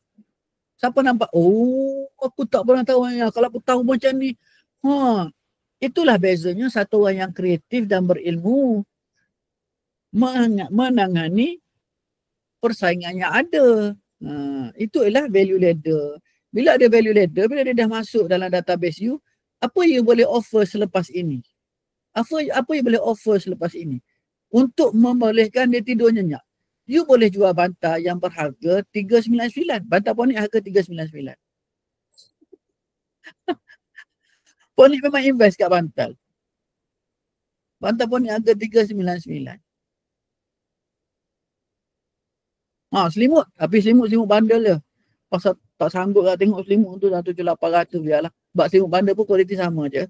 Tapi RM80 juga selimut tu. Selimut bandel. Tilam RM4,200. Sebab Ponic sangat menitik beratkan tidur yang berkualiti. So bila you dah ambil dia dengan Aino tu, apakah yang you boleh buat untuk dapatkan duit lagi dan lagi daripada dia di dalam niche tidur?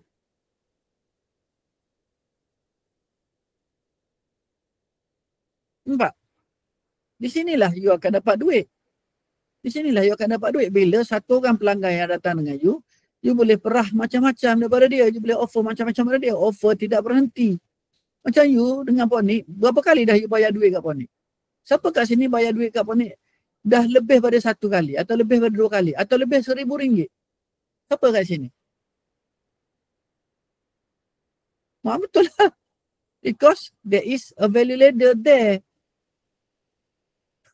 7 kali. 7 kali. Tapi Ponic kalau you faham, Ponic hanyalah sembang. Tapi kenapa walaupun Ponic hanya sembang, kenapa you follow juga? Sebab apa? Konsistensi. Ponic tak hilang, Ponic ada je kat situ. Alright, next itu ialah value ladder.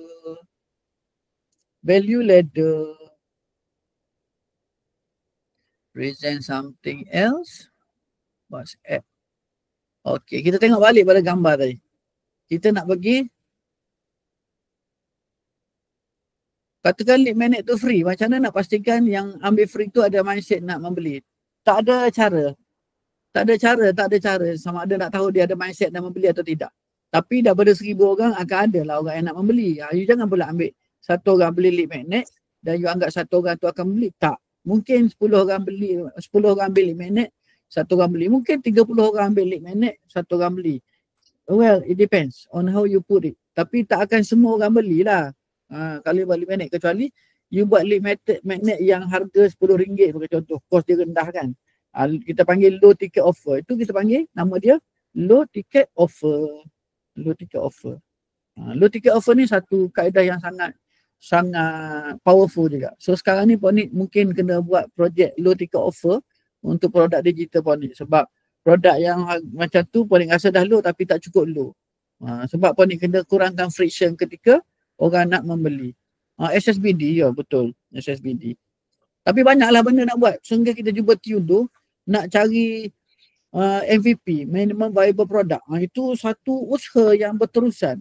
Bukan yang kita ada satu produk kita jual terus jadi, kita kata oh produk ni jadi, oh produk ni tak. There's a process behind that. Okay, faham? Yes, faham tak ni? Boleh follow. Value ladder untuk memastikan keberuntungan.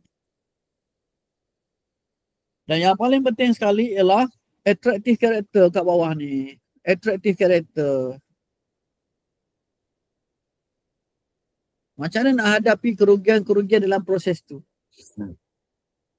Bisnes ni kalau 10 kali bisnes ni, kalau 10 kali bisnes ni, 11 kali rugi sebenarnya. Tapi sekali untung tu dia akan tutup 10-15 kerugian. So macam mana nak hadapi kerugian dalam proses tu ialah dengan pengawalan cash flow. Pengawalan cash flow, jaga cash flow. Jaga cash flow. Jangan over invest, jangan overspend, kena tahu kekuatan dan kemampuan diri. But it's a process. Di peringkat awal selagi you belum sukses, you akan tak percaya yang you akan sukses. You akan percaya you akan fail lagi. Sebab you akan fail. Semua orang pun macam tu, orang ni pun macam tu juga. You dah masa tu you tak percaya pun you akan boleh buat. Tapi you kena terus buat sebab one day dia akan jadi. One day dia akan jadi. Semua orang yang jadi tu, itu lalu aku sebenarnya tak percaya pun aku boleh buat ni. Aku asyik fail je. Fail. Aku tak percaya pun dia kata. Semua orang, you tanyalah siapa. Semua orang tu masuklah buat ni. Tapi dia terus buat dan dia percaya. Dan menjadilah begitu. Menjawab soalan Abang Zairi. So ini yang paling penting sebenarnya. Attractive character. Apa itu attractive character? Attractive character itu karakter yang disukai. Kenapa you join Ponic? Sebab you suka pada Ponic. Kalau you benci Ponic, you takkan join. Kenapa Khairul Amin menjadi begitu popular? Bukan sebab masakan. Semua orang masak. Tapi dia ada karakter dia yang orang lain tak ada. Kenapa Makcik Mola-Mola tu begitu popular? Dia ada satu karakter. Ada relatable story dia. Yang menyebabkan orang jadi nak pada dia. Dan semua ni, semua yang ke atas tu akan jadi sia-sia kalau you tak ada attractive character. Ini ialah brand name you. Brand diri you ataupun brand perniagaan you. Attractive character. Ini adalah the face and the voice of your brand. People buy from you because they like you. Because they trust you. And then because they can relate to you. Sebab tu orang membeli. Orang tak beli kalau misal kata dia benci you. Dia tak boleh relate. Misal kata, oh kau beli ni, kau juga akan boleh pakai Ferrari macam aku. Kalau orang tu tak boleh bayangkan dia pakai Ferrari, dia tak beli lah. Pasal tak boleh relate. So apakah yang attractive character ni buat? Attractive character ni apa dia buat? Dia cerita story-story dia. Dia cerita kepercayaan dia. Dia cerita value dia. Dan dia sentiasa hadir. Dia sentiasa show up. Ada je dia. Show up je. Kod WhatsApp dia pun cerita. Kod live pun dia cerita. Kod email dia cerita. Benda dekat Facebook pun dia cerita. Dekat Twitter pun dia cerita. Dia ada je. Dia sentiasa hadir. Dan dia setiap kali dia hadir, dia cerita tentang strategi dia. Dia cerita tentang apa yang dia lalui. Dia cerita tentang cerita-cerita kisah-kisah dia. Origin story dia. Dia cerita tentang kepercayaan dia. Dia cerita tentang value dia. Dia just share who they are. Sama ada you secara individu ataupun you sedang bawa satu brand perniagaan you. You ceritakan who you are as a brand. Nike, dia ceritakan tentang brand value dia. Just do it. Dia tunjuk orang lari, dia tunjuk orang berusaha. Itu brand value dia. There is no face behind Nike. Nobody knows the owner of Nike. Tapi the face is only the swoosh sign. And then tak kisah. Nike bukan individu pun. Individu pun boleh. Elon Musk, individu. Cristiano Ronaldo, individu. Pony, individu. Company, Adidas, individu. Nike, Adidas, company. Nike, company. Maiden, company dan individu. Al-Ihsan, orang tak tahu toke dia. Company. But you got to make that brand an attractive character. Nak jadi attractive apa dia? Nak jadi attractive, ceritalah story you. Become relatable. Bila relatable je, attractive lah. Aku boleh relate lah dengan dia ni. Bila you dengar cerita-cerita Ponik, bila you dengar penerangan-penerangan Ponik, adakah you rasa satu ketika, aku suka dengar dia ni cakap pasal aku boleh relate dengan apa yang dia cerita. Ataupun aku tak suka dia tu cakap pasal aku tak boleh relate dengan apa dia cerita. Berlaku tak pada you? Dan bila you boleh relate, you akan follow juga, dengar juga. Pasal apa? You boleh relate. Sebab itulah Ustaz Azhar Idrus, ramai orang follow. Sebab itulah Khairul Amin, ramai orang follow. Pasal apa? Relatable. They become attractive character. Siapa dapat aha moment? Oh, you kena jadi attractive character dulu. You kena jadi attractive character dulu. Everything starts with you as an individual. Or you as a brand. You kena define diri you dulu. Bukan je start dengan TikTok. Bukan je start dengan Facebook. You masuk TikTok, you tak ada karakter, tak jadi. Ada orang masuk TikTok, dia tak tahu pun pasal benda ni semua. Tapi kebetulan karakter dia memang karakter yang atraktif. Lepas tu dia cakap lah tentang FYP dan sebagainya. Tapi FYP does not happen without you being attractive character first. Kenapa makcik masak tu, makcik apa benda tu yang mola-mola tu dapat sampai juta-juta view? Sebab dia bukan attractive character. Dia masuk je tumis je, tak ada orang dengar dia cakap apa. Tapi orang tetap stay. Walaupun dia stay tu dia hanya dengar bunyi minyak. Kau buat apa benda? Kau join live, kau nak dengar bunyi minyak. Kau center tak center kepala kau? Kan? Kau dengar bunyi minyak kau boleh stay. Tapi million tau orang yang stay dengar bunyi minyak, tak dengar kata-kata dia. Why? Because of the attractive character. You kena jadi attractive character. You tak ada character, orang tak follow you. You tak ada character, orang tak repeat share dengan you.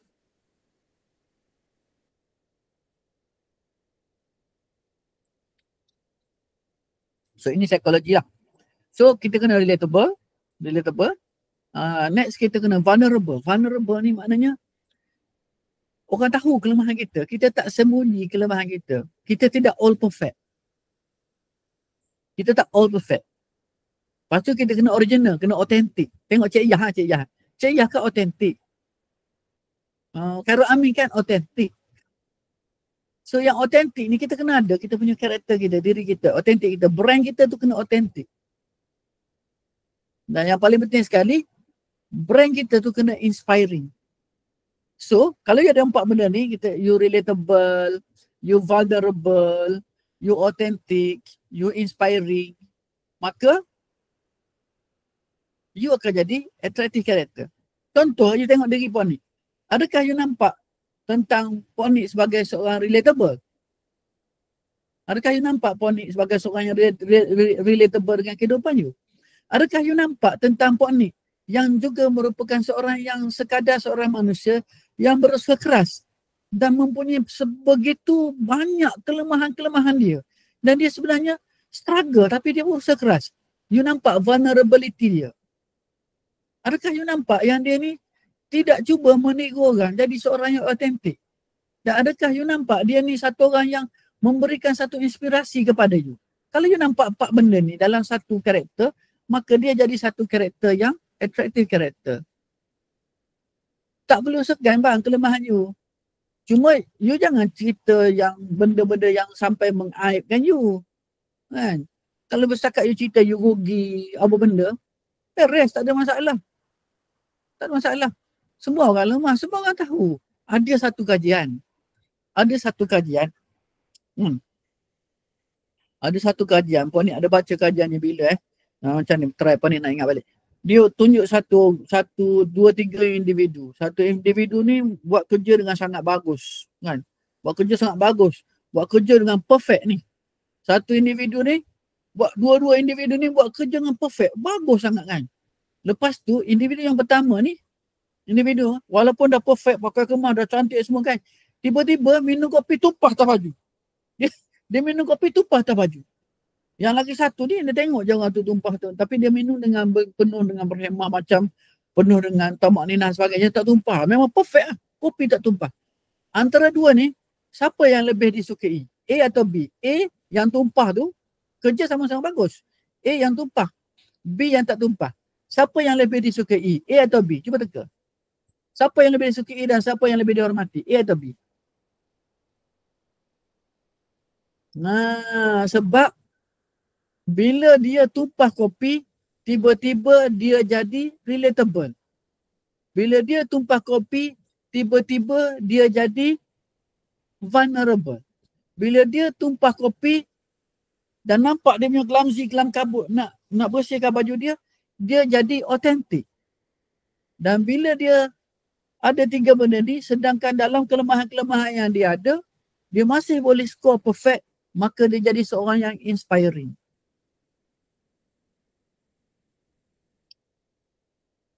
Ponik dulu belajar psikologi. So, Ponik dulu belajar psikologi lah. Ponik dapat A psikologi kat universiti dulu. 2 tahun ke 3 tahun belajar psikologi. Dapat A. Sebab tu Ponik boleh masuk ke dalam benda-benda ni. Ponik boleh faham sebab Ponik belajar psikologi. So, relatable is very important. You follow Ponik pun because you think Ponik is relatable to you. You know that a long time ago, 10 to 15 years ago, Ponik berada pada satu kedudukan yang you sedang berada sekarang ini. Di mana penuh dengan hutang. Menyusahkan semua orang. Buat semua benda tak jadi. Semua janji mungkin tak dapat nak penuhi. That was me 15 years ago and most probably you are there right now. Bila you are there right now, you see me as somebody who had been there before, maka you cakap, this man pernah melalui apa yang aku sedang lalui sekarang. Dia faham aku. Dia faham aku. Aku akan follow dia sebab dia sudah ada jalan bagaimana untuk keluar daripada kelemahan aku dan kesalahan aku. So you see, you nampak satu masa depan, satu potential dalam diri you. Sebab I dah tunjukkan pada you yang I berjaya keluar daripada kedudukan I yang seperti you dahulu tersebut. Dia macam cerita Roger Bannister yang lari satu batu dalam masa 4 minit. Selepas dia berjaya lari satu batu dalam 4 minit, semua orang boleh lepas 4 minit. Sebelum itu satu orang pun tak boleh. Attractive character is very important. You kena jadi satu orang yang baik dahulu dan disukai dahulu. Dan you kena suka pada diri you dahulu. You tak boleh cari jadi seorang yang attractive character selagi mana you tidak menyukai diri you sendiri. Tengok. Macam si M, dia boleh relate Ponik sebab Ponik jaga mak ayah Ponik yang sakit. So dia nampak Ponik struggle dalam pergi kerja, menjaga anak, jaga ni, pergi settle mak ayah. Tapi I can still make it. So, dia relatable lah. Dia relatable lah. Nampak? You ada siapa kat sini nampak relatability antara you dengan Ponik? Nampak tak? Ada you nampak tak relatability antara Ponik dengan you? Dan disebabkan that relatability issue, you stay dengan Ponik. Walaupun you belum ada kejayaan lagi. Ada?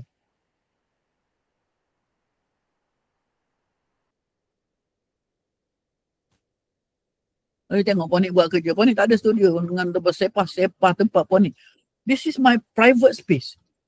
This is my private space but you are still here. So attractive character is very important. Oh, penat. Weh, 1.5 jam lah. Tadi Ponik pergi buat blood test. Nak tengok apa result sebab Ponik dah 54 kan. So naturally there will be some issues lah. So Ponik buat blood test dalam 2-3 hari lagi akan dapat result. So daripada result darah tu Ponik akan tentukan apa Ponik buat. Dengan my diet, dengan apa benda semua lagi. You need to always be gathering status of your condition. Kena sambung buat apa tu? So ini attractive character. Ponik tak cerita lagi yang hijau kat tepi ni. Yang hijau kat tepi ni. Oh, you You tengok benda ni ialah di whiteboard Ponik ni. This is my whiteboard. This is my whiteboard. Tepi tu tak boleh cerita lagi. Kalau Ponik tunjuk yang tepi tu 2-3 jam lagi tu. Tepi tu ialah execution. Bagaimana kita nak execute, bagaimana kita nak buat. Tapi foundation, tapak dia yang ni. Attractive character, satu tapak. Value ladder, satu tapak. Hook story offer, satu tapak. Hook web based result, satu tapak. Ini flow ni, you jangan fail. Flow ni, you jangan fail. Flow tu, you jangan fail. Okay, seronok tak dengan topik pada malam ini? Seronok tak dengan topik pada malam ini? Alhamdulillah. Ponik harap topik pada malam ini merungkaikan satu kerisauan dalam hidup you berkenaan bagaimana aku sebenarnya nak menjual. Kan yang itu Ponik suruh you buat, bagaimana nak menjual kan? You ingat balik nota yang you buat tu, you cuba linkkan dengan apa yang Ponik share ni, mesti you akan nampak dia punya connection. Oh, itu yang DNA test tu yang apa ke nama lah. Apa nama itu dia ambil ni kan. Boleh agak buat tu kan? Boleh agak buat tu, tengok-tengok Ponik asal tak asal Malaysia. Alamak. Asal daripada negara tak mana-mana exotic ni. Alamak. Patutnya mata biru pula. Aduh. Aduh. Okay. Alright. Next Next. Tapi malam ni kena rehat dah ni. Dah 12 suku dah, tak boleh sambung dah. 4 kotak je kita sembang malam ni. 4 kotak je kita sembang malam ni. Baru 4 kotak. Tak pergi pada execution lagi. Execution boleh tunjuk yang hijau tu pula. Dia ada funnel hacking, 7 steps of funnel, follow up funnel, types and scripts. Ada benda tu semua. Tapi yang tu Ponik nak kena study balik lah. Sebab dia execution ni Ponik kurang minat sangat benda tu teknikal. Tapi tak apa. Ponik study balik, baca buku dia balik, Ponik cerita balik buat you. Nak cerita ni sebenarnya ni foundational of apa? Foundational of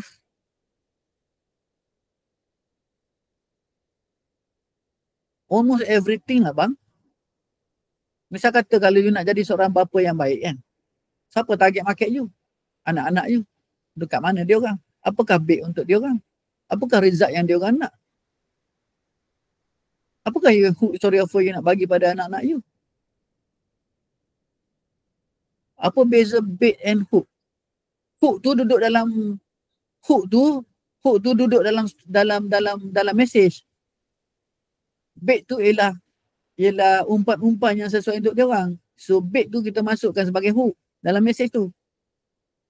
Bait, hook tu mata kain. Bait tu kita cangkukkan dekat mata kain. Gitu. Bait tu kita cangkukkan mata kain. Hook tu mata kain. Okey, soalan. Kita stop presenting loh. Oh, penat Soalan, kalau tak ada soalan, komen tak ada. Kalau tak 2-3 orang komen tak ada, kita boleh berhenti malam ini. Ponik harap you dapat manfaat daripada penerangan pada malam ini, insyaAllah. Siapa sini belajar benda baru yang tak pernah terfikir dalam kepalanya, sila komen baru.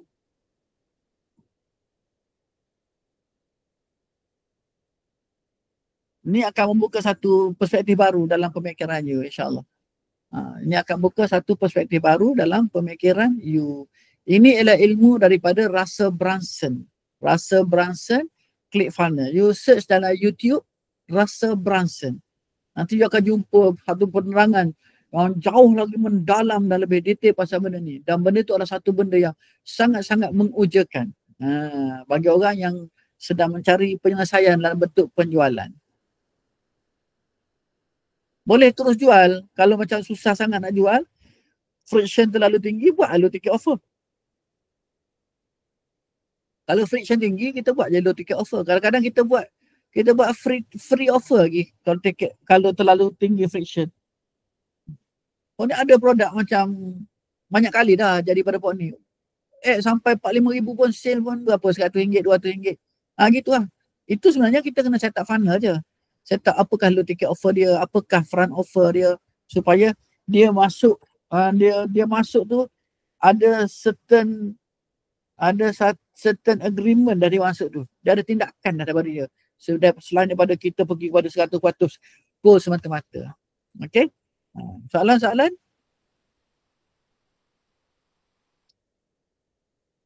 Soalan? Kalau tak ada soalan, komen tak ada.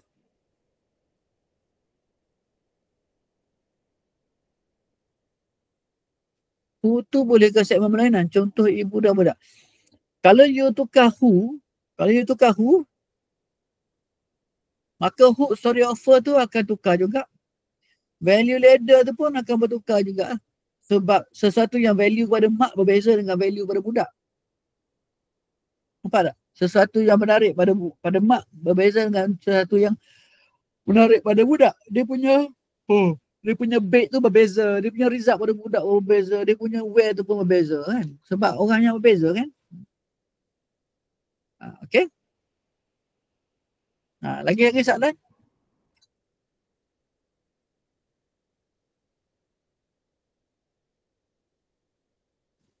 Lagi soalan? Kalau tak ada, kalau tak ada, komen tak ada. Okey, Rabi, kalau tak ada, nak seorang lagi ke, 2 orang lagi ke cakap tak ada? Kalau seorang 2 orang cakap tak ada, ya. Bila pula kelas pun ni? Hari Jumaat pun, esok pun ni drive. Lepas berbuka pun ni akan drive. Lepas itu, hari Jumaat pun ni ada meeting dengan tim pun ni. Lepas itu, tengok keadaan pun ni tak berani nak set lagi. Pon ni beraya kat KL. Raya pertama pon ni ke KL. Puasa ni pon ni kat kampung rumah dulu kat Perak. Raya pertama pon ni ke KL. Pasal anak pon ni accountant kat KL tu dia bekerja pada hari raya pertama. Bila dia bekerja dia adalah seorang hamba. Dia tak ada pilihan. Bila dia bekerja dia adalah seorang hamba. Malam raya kalau pon ni buat meeting rasanya bukan family pon ni je marah pon ni dengan korang dengan family korang marah pon ni. Berganda-ganda ni. Okeylah. Alhamdulillah hari ni sesi kita hari ni ialah 1 jam 45 minit. 1 jam 40 minit. 1 jam 40 minit bercakap untuk seorang tua ni adalah satu benda yang sangat-sangat menggunakan banyak tenaga. Tanya Abang Zairi, tak apa, tanya. Okey, nak tanya macam nak cari macam customer avatar. Adakah kita sebenarnya mencari ataupun kita mereka-reka ataupun macam mana sebenarnya yang kita nak cari customer avatar? Lepas tu dengan dia punya pain point. Okey. Sebenarnya bermula dengan satu hipotesis. Satu andaian. Lepas tu kita akan validate lah andaian tersebut. Nampak tak? Kita boleh membuat research. Orang macam ni, apakah pain point dia? Pon ni suka baca dalam Quora.com. Korang pernah masuk Quora.com tak? Quora.com ni, dia penuh dengan cerita-cerita UGC. User Generated Content. Kalau orang cerita pasal masalah tidur, you study dalam Quora, macam-macam headline yang boleh dapat. Macam-macam hook yang boleh dapat. Memang pon ni favorite betul dekat Quora, dekat Reddit. Kalau nak cari dia punya in their own words tau. In their own words. So pon ni punya hipotesis, orang macam ni, ada masalah macam ni, gila macam ni. Lepas tu pon ni pergi Quora, pon ni validate hipotesis sebut. Orang dia ni, macam ni. So daripada Quora, kita tahu real life punya orang punya expressions kan. Lepas tu, benda tu kita masukkan dalam hook story offer. Lepas tu kita run ads. Tengok, adakah market kita validate pakai ads Adakah market kita react dengan hook story offer kita. Kalau market kita tidak react dengan hook story offer, maka kita kena tukar pula. Maybe they are the wrong people. Basically, wrong people will not respond to your hook story offer. Lain orang lain hook, lain orang lain story, lain orang lain offer. Kalau misalnya kata story Poknik kan, relatable dengan you pasal you memang avatar Poknik. Tapi kalau you bukan avatar Poknik, contohnya orang yang sedang sentiasa berfikir tentang bagaimana nak mencantikkan diri mereka supaya sentiasa kelihatan anggun di mata masyarakat, tak jadi ya cerita Poknik. Tak semestinya bakal banyak duit. Tak semestinya bakal banyak duit. Tak semestinya. Bakal banyak duit ni bagi orang yang cuba mencari jalan pintas. Tapi selalunya bila bakal banyak duit, cari jalan pintas memang biasanya tersungkur lah. Macam tu. So kita boleh guna banyak platform. Saya kata kalau kita ada story, kita ada offer kan. Ada story, kita ada offer. You publish je story you dekat mana-mana, TikTok ke, Facebook ke, you publish je. Tengok adakah market akan react kepada you. Macam tu. Ataupun you pergi pada post-post yang viral kan. You masuk je hook story offer you dekat komen. Adakah orang akan komen banyak pada hook story offer you? Sebab apa? Kalau you dekat TikTok you yang fresh, tak ada follower, siapa nampak you punya tulisan? Tapi kalau you pergi kepada satu cerita yang relatable, dan you komen kat situ, ramailah komen sebab kat situ banyak mata yang melihat. So you need to have eyeballs. You need to have visibility. Nampak? Contoh. Kan kalau misalnya kata ada yang kisah-kisah viral kan. Lepas tu you habis masa sejam 2 duduk terkekek-kekek baca komen. Betul tak? Siapa? Perempuan-perempuan mesti buat perangai ni. Terkekek-kekek baca komen. Perempuan tak boleh buat apa. Memang dia punya naluri macam tu. Tak boleh marah dia orang. Kalau korang tak bagi dia buat macam tu, nanti depression dia orang. Oh, dia punya baca komen kekek-kekek.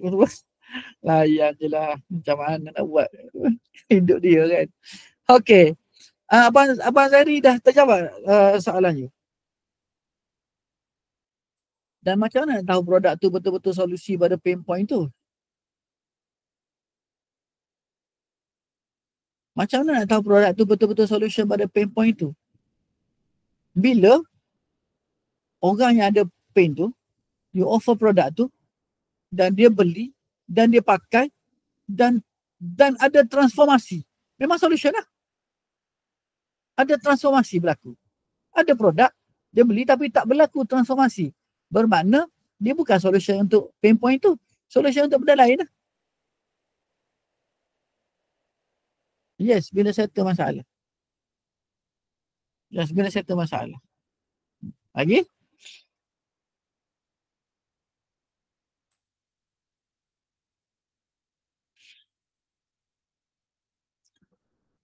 Okey, Alhamdulillah. Kita berhenti dulu. Jam sudah 12.23. Kita mesti tidur supaya kita boleh bangun.